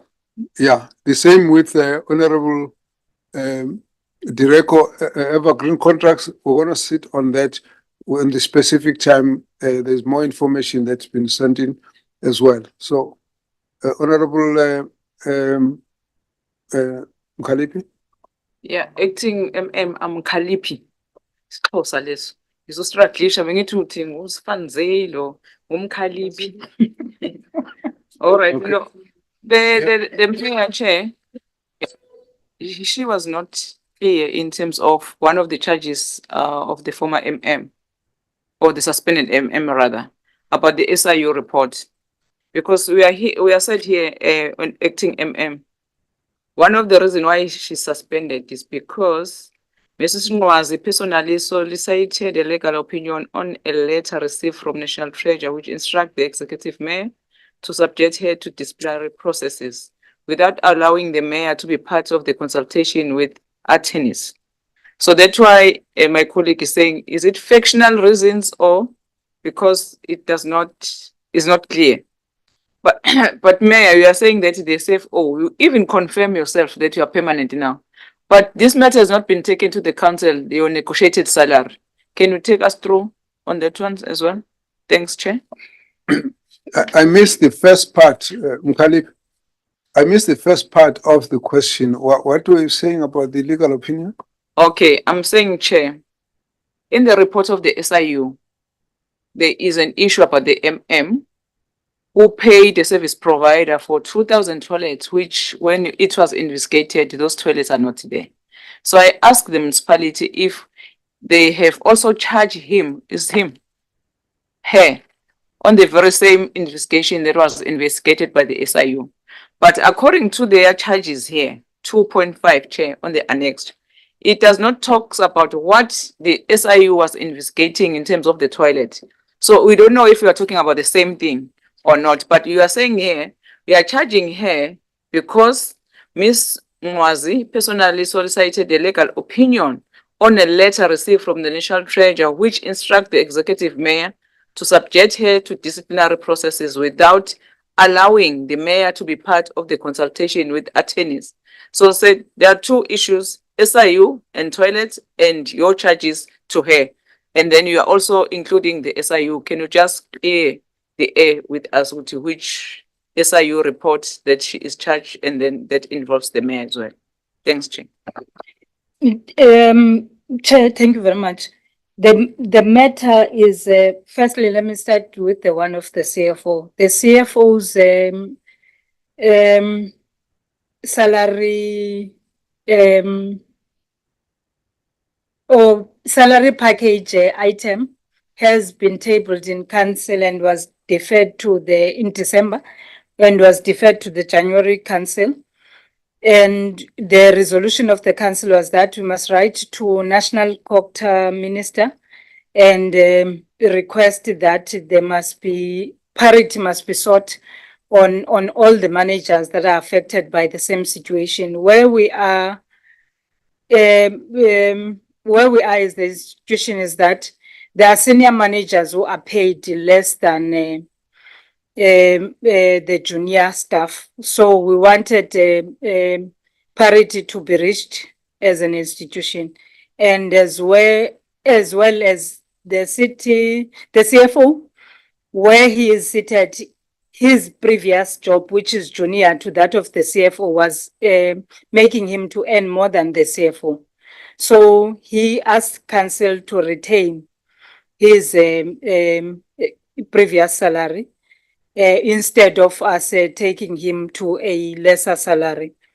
And that was the recommendation of the Remunerations Committee, and Council took a resolution that it must not only consider his issue, but there are other managers who are also senior managers faced with the same predicament. So we've since written to the minister, and in conjunction with the current regulation that talks to the upper limit of managers, where we are seeking counsel to him around the matter, and we are waiting for the minister to advise us in terms of how best do we handle the situation. So council has considered the matter, and we're waiting for that response. Just hold on. Are you finding each other there? You're fine. Yeah, I was jokingly saying to my colleague, but the minister is here, he's listening. He must. All right. Now let's proceed. Okay, Chair, thank you. The second question was around the 2.5 on this letter. Remember, the letter that was written by National Treasury was stating that we must suspend the city manager for being criminally charged whilst he's a city manager. It was saying we must recoup the money from the MPDA CEO, and also deal with the board that has appointed him. It was also, I forgot the fourth matter, which the letter was stating. So the city manager then went and sought legal advice, which was stating that outside of the executive mayor, which was preventing council from doing this. And hence part of the charges entail this particular clause, which is indicative that she did not act with fidelity, honesty, and integrity on the matter. So the fact that she is criminal charged is enshrined here, but it's covered by this 2.5. Did you submit to us the letter from the minister? I did ask for it. What you have just quoted, you are talking about it, but in the first presentation, you put it in the presentation, and then we wrote back to say, give us the letter from the minister. Have you given us that letter? You have it. It's supposed to be in the package. City manager will speak it. Because we agreed that they are going to give it as an annexure. Hey, Mayor, put your thing up, but don't do it like that. You see, we're saying, did you give us the letter? Now, then you must say, yes, we have the letter. No, that's not. Now, you're saying it's supposed to be there, but you're not saying it's there. When someone's going to say, here's the letter, we have not given you the letter. That's all we want.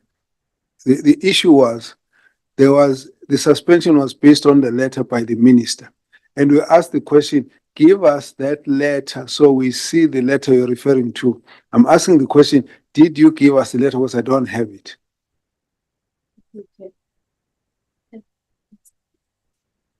Thank you, Chair. I fully understand your question. We haven't given you the letter, but the letter was submitted, Chair. We just made the reference on it, on the letter, which is here, which was given.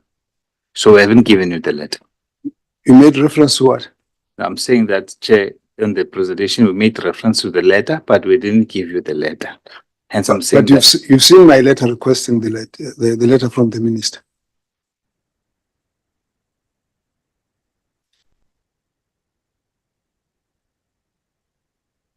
Yes. Mayor, are you saying the matter of the CFO, the salary adjustment, was tabled in the council? When? Tabled, was it the January council? It was tabled in the council. December, it was part of our package to council, and then in January, it was said it must be combined with all other. The resolution of council on the matter is saying combine this CFO item with all of other senior managers who are in the same predicament. And subsequent to that, I wrote to the minister around that particular matter because we wanted to put closure and follow the resolution of council. Okay, Chair, if we can get that resolution as well, Okay. because we were sitting there saying it was not tabled in the council. Okay, Speaker. Thank you. Thank you. May, you're not going to run Nelson Mandela and run this committee. Okay. Yeah, you are not going to do that. Okay. All right. Now, let's repeat the question. Can we get a council resolution on this matter? If Mayor, just wait. Mayor, no, you are getting out of order. The speaker is supposed to hear the question. I'm asking them to repeat for the second time, and she must give you attention, not this committee. You live together, Nelson Mandela got enough time to talk and chat. You can't do that here. So please don't disrupt the meeting.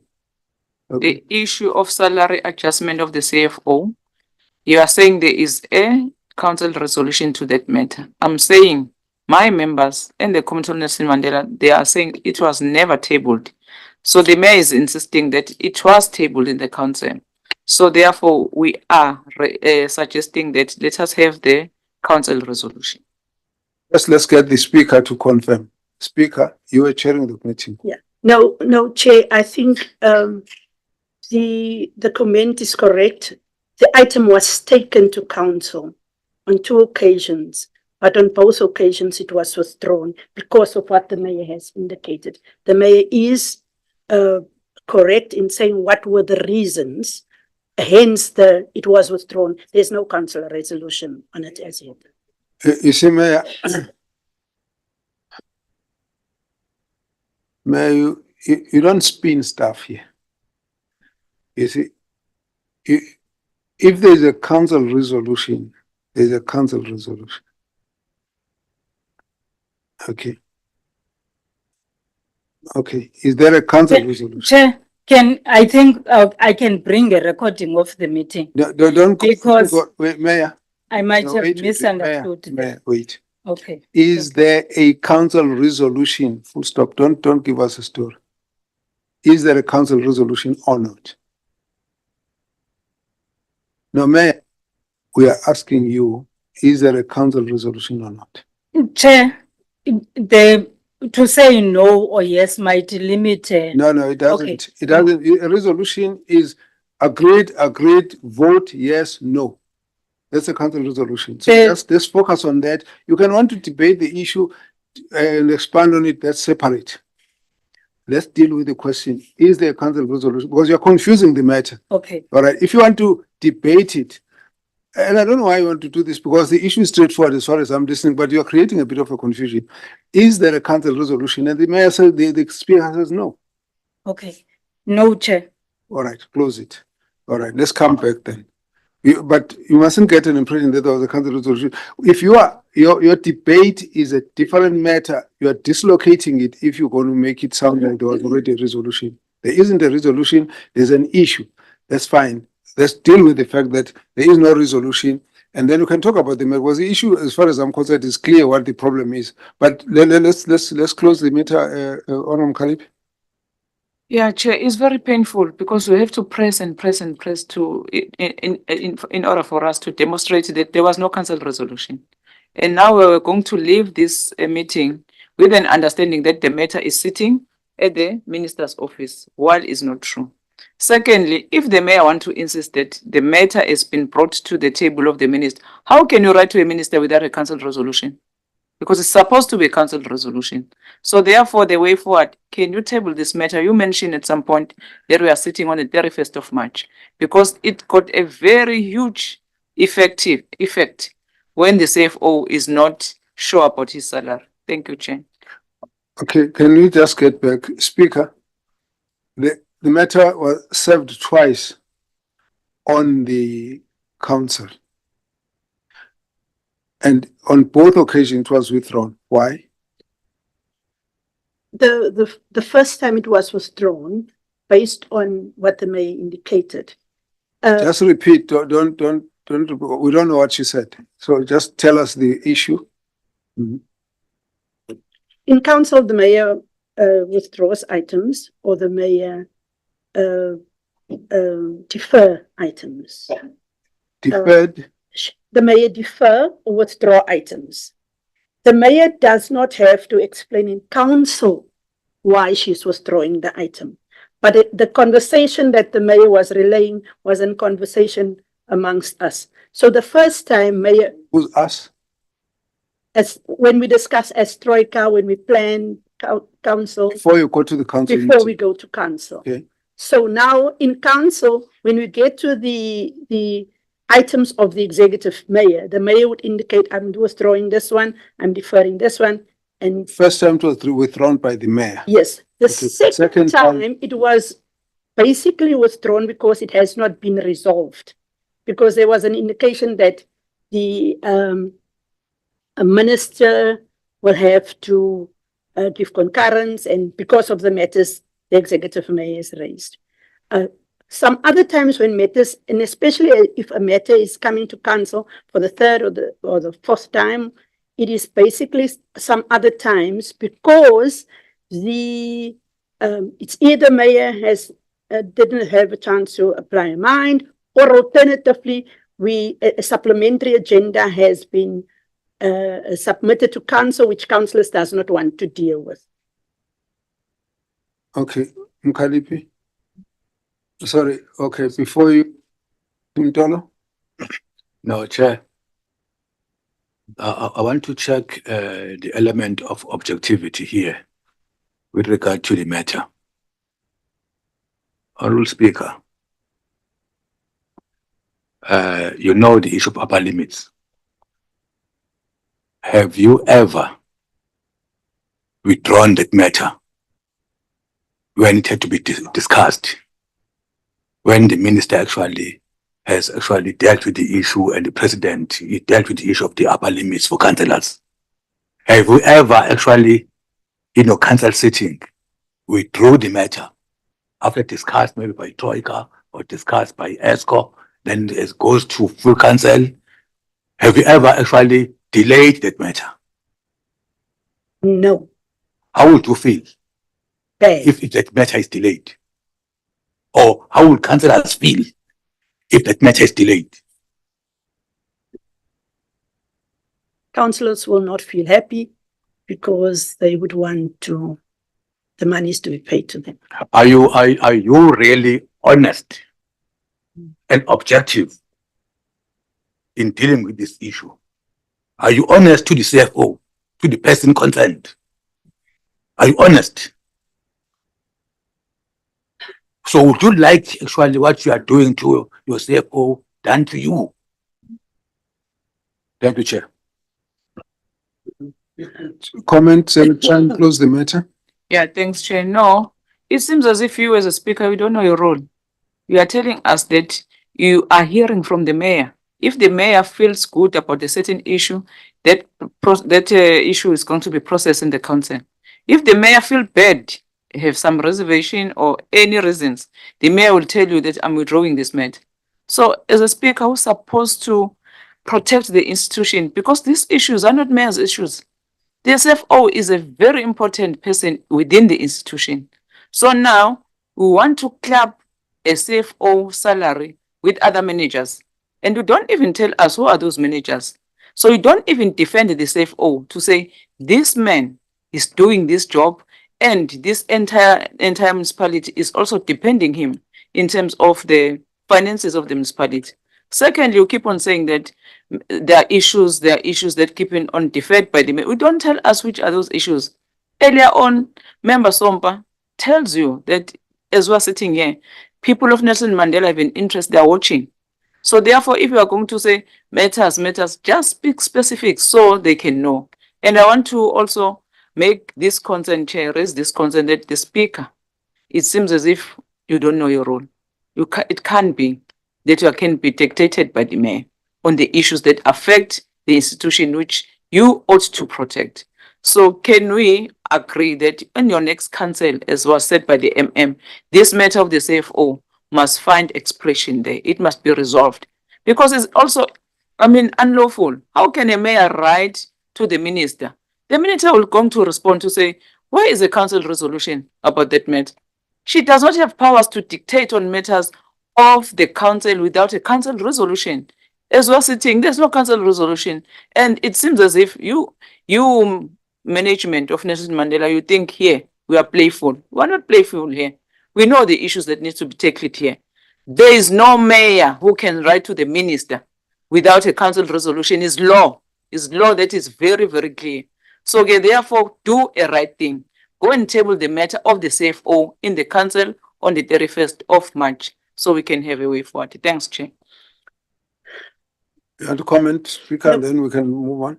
No, Chair, just to agree that the matter will be tabled to council, and just to concur that it is not fair that we were doing, but also to explain that the Speaker does not bring items to council. It is either the city manager or the executive mayor in terms of the rules of council, and the city manager or the mayor withdraws the item. And in council, if the city manager or the mayor withdraws the item, the Speaker cannot insist that that item must go through. Thank you. Okay, I don't want to open up a conversation.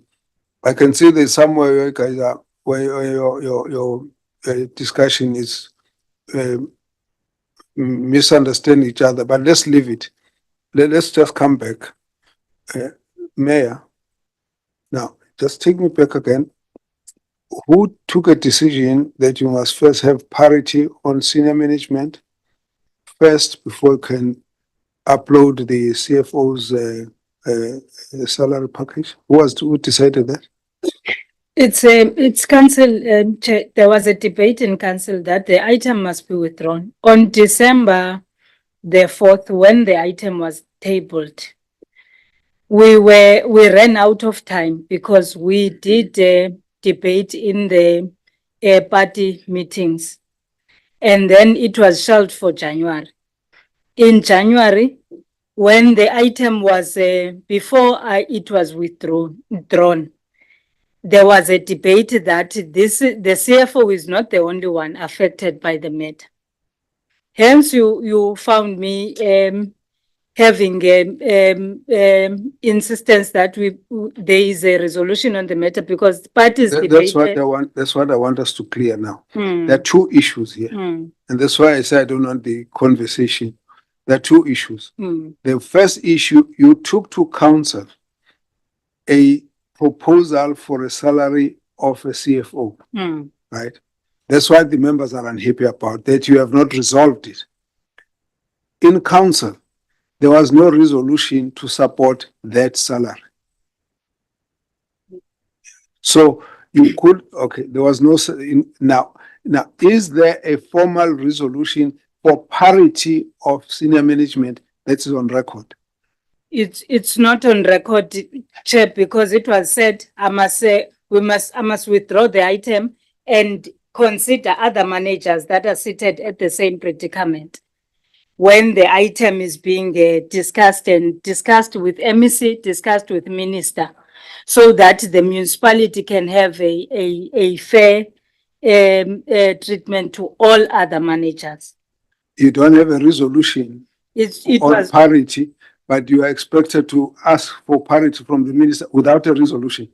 It was the council, that was the reason why they said, let's withdraw it, include it in the item, so that when it comes back, we are in the know that what is the feeling of the MEC, what is the feeling of the minister. You'd approach them without a council resolution. That was the discussion in council. You see that's what's causing the problem. Okay. Now let's try and sort this thing out. By right, you and the municipal manager were being tasked to go and redo a submission that brings about parity on management as a separate matter. Then once you've got that, you submit to council, that council takes a resolution. Only then you can approach the minister. Now at the moment you don't have that resolution and you can't go and approach the minister. It would be chat, it should be just a side chat. It won't be anything formal. Because if you have to do this, you need a formal decision by the thing. It's a kind of deviation. Now, I'm not sure whether in terms of the provision, and I want to check with the court, I'm not sure whether you can do a blanket application or whether you want to do a deviation per member based on the circumstances. And that's why I think, you see, when the members are busy here, they're having that as a problem. You see, now, ordinarily, if you want to deal with two issues, if you go to council and the council says no, you need all of them to be the same level. But that's not what you'd come to ask for. That means you must now redo a submission. So and so earning so much, such a level is earning so much, and for that reason, we think they need to be up to this level. We're basically upgrading the entire salary structure of the municipality. For that, you cannot go before to the minister before you get a resolution. But to get that resolution, I would be very interested if you can do it like that from the Cooperative people, maybe treasury, whether you can do that. For that, I'm not talking about salary, I'm not talking about financial implication. I'm talking about the principle. Was the deviation was actually brought in to actually deal with those, anomalies. So the question is going to be, are you going to do that, or you're going to wait from the instead of submitting the CFO's salary application, you'll wait for this process? I don't know how long it's going to take.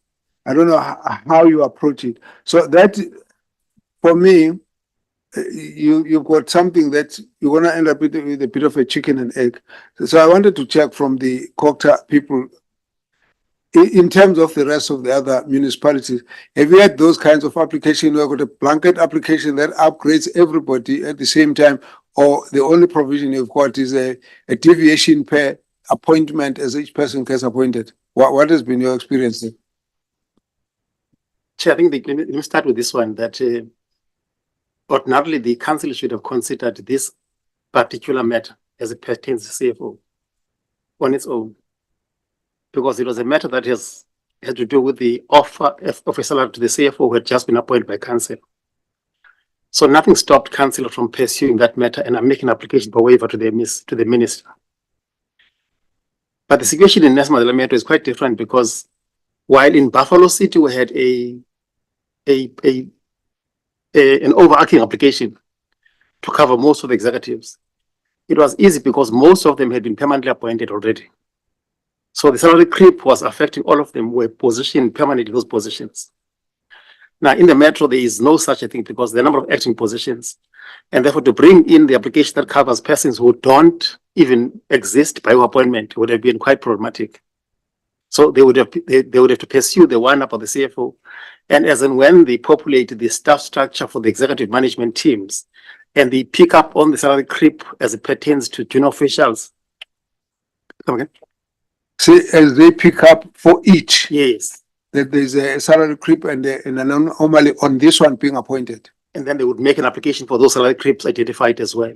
So nothing stopped them from pursuing the application for the CFO, primarily because of the unavailability of positions or the vacancies that we have in terms of the executive management teams in the metro. So just to be brief, Chair, in terms of the question, they should have proceeded with the CFO while filling in other positions. As and when the salary creep is picked up, they would then put forward that application as well to consider. Now in BCM, when this thing was done, it was done already because the executive layer already had been populated. So here you have MM and legal services that should have advised council, the speaker, how to handle the matter. Let's close the matter, members.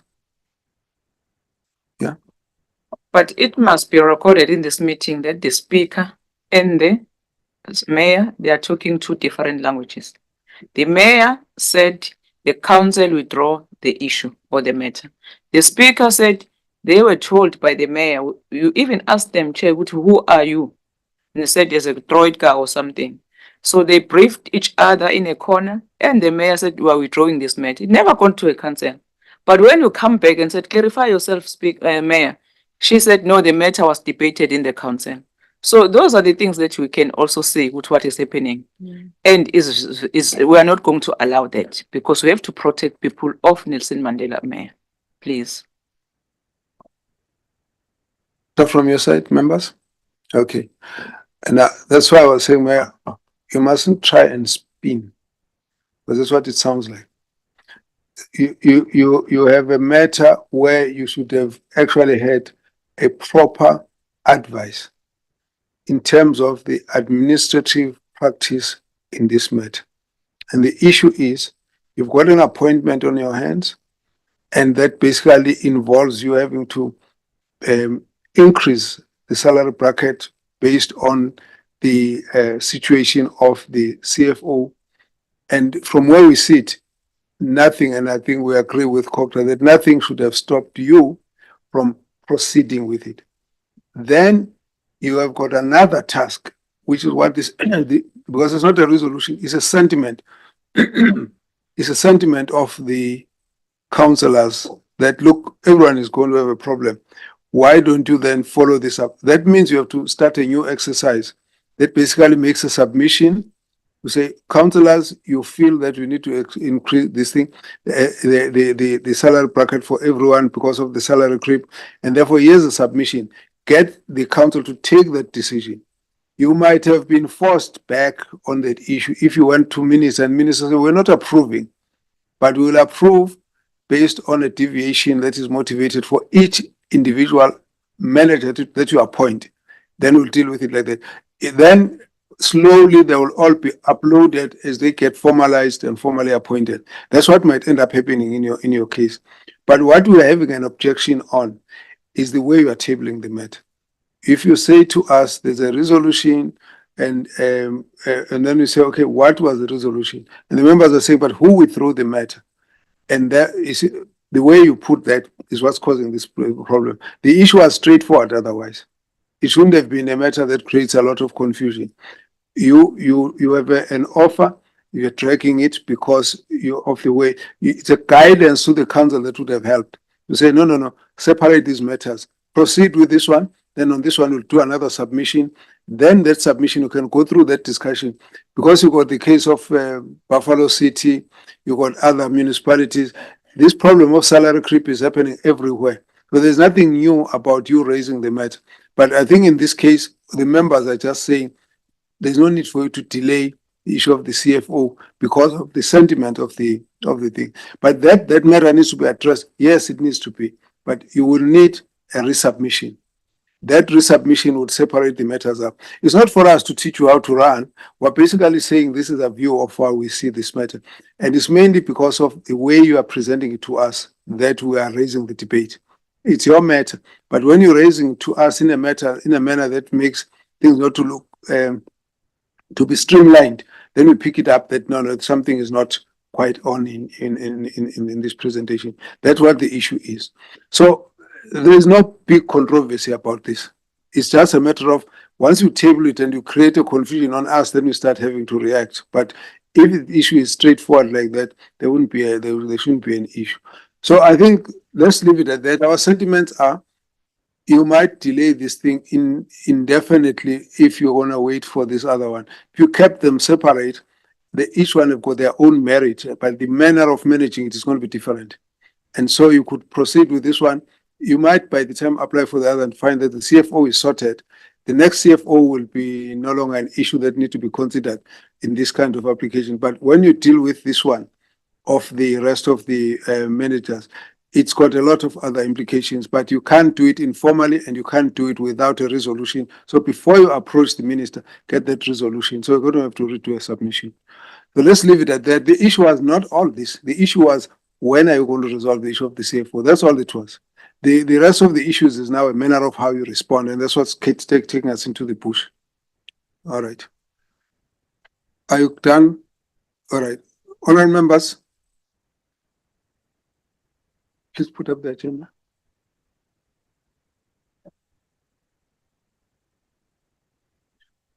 So we're going to reconvene at 9 o'clock tomorrow morning. please prepare on all of these issues because we're going to be focusing on them. So we'll start on the third issue around the issue of the allegations and transformer lease agreement and then the rest of the issues. We are going to request that you give us information that you asked for. For us, between us and you, this is the end of the day, so we need that information. We're moving to somewhere else, so we won't see you now until tomorrow. So we can't wait until we get given information tomorrow. It's going to be today. And hopefully we'll do that while you're still here because we're going to the next section. Sorry, Chair. Yes. Chair, we agreed that we're going to get an HR matter. HR knows before we actually. Precisely. Yeah. That's exactly what I'm talking about. Yes. Yeah. So are we breaking now without getting that information? Because we asked MM to check with Even the chief of staff. yeah, put it online. with the chief of staff with regard to that matter. Are we breaking without having that update? Do you have the document? Chair, I don't have it because we were trying to get hold of the chief of staff. When the mayor called him, couldn't get hold of him.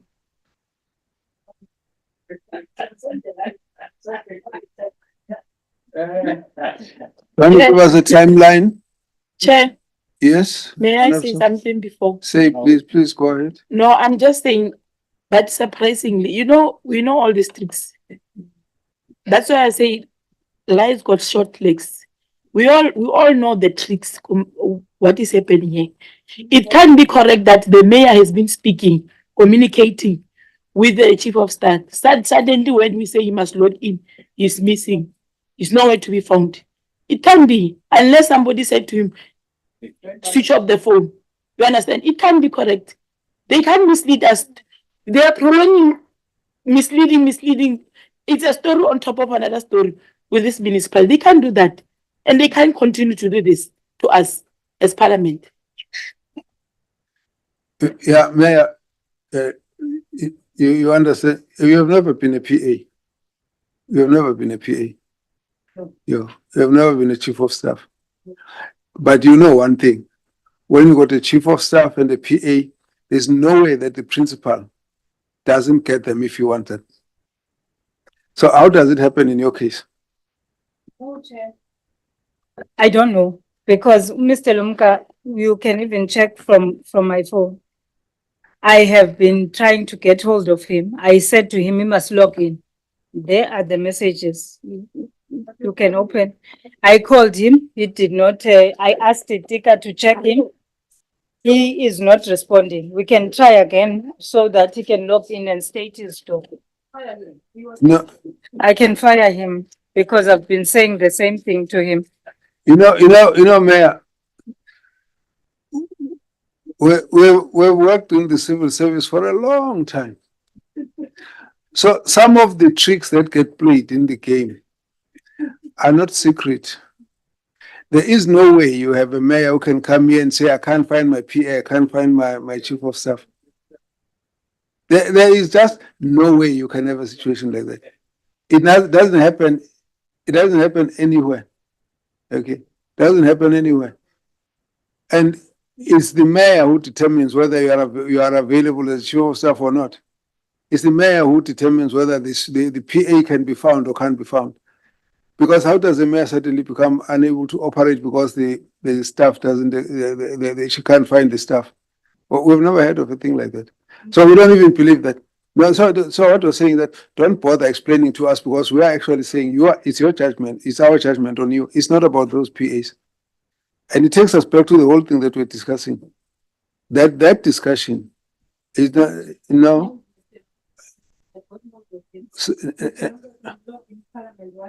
No. Give us a phone. Makes it easy. Makes it easier. Makes it easier. Makes it easier. Mr. Lumka, how are you?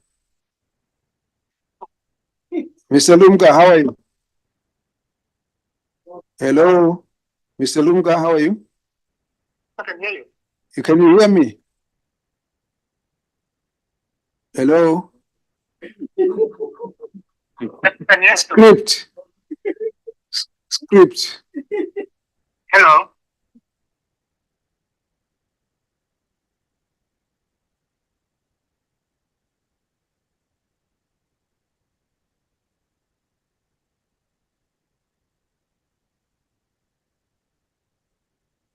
You got up to 3 o'clock to give us that information. Thank you. All right.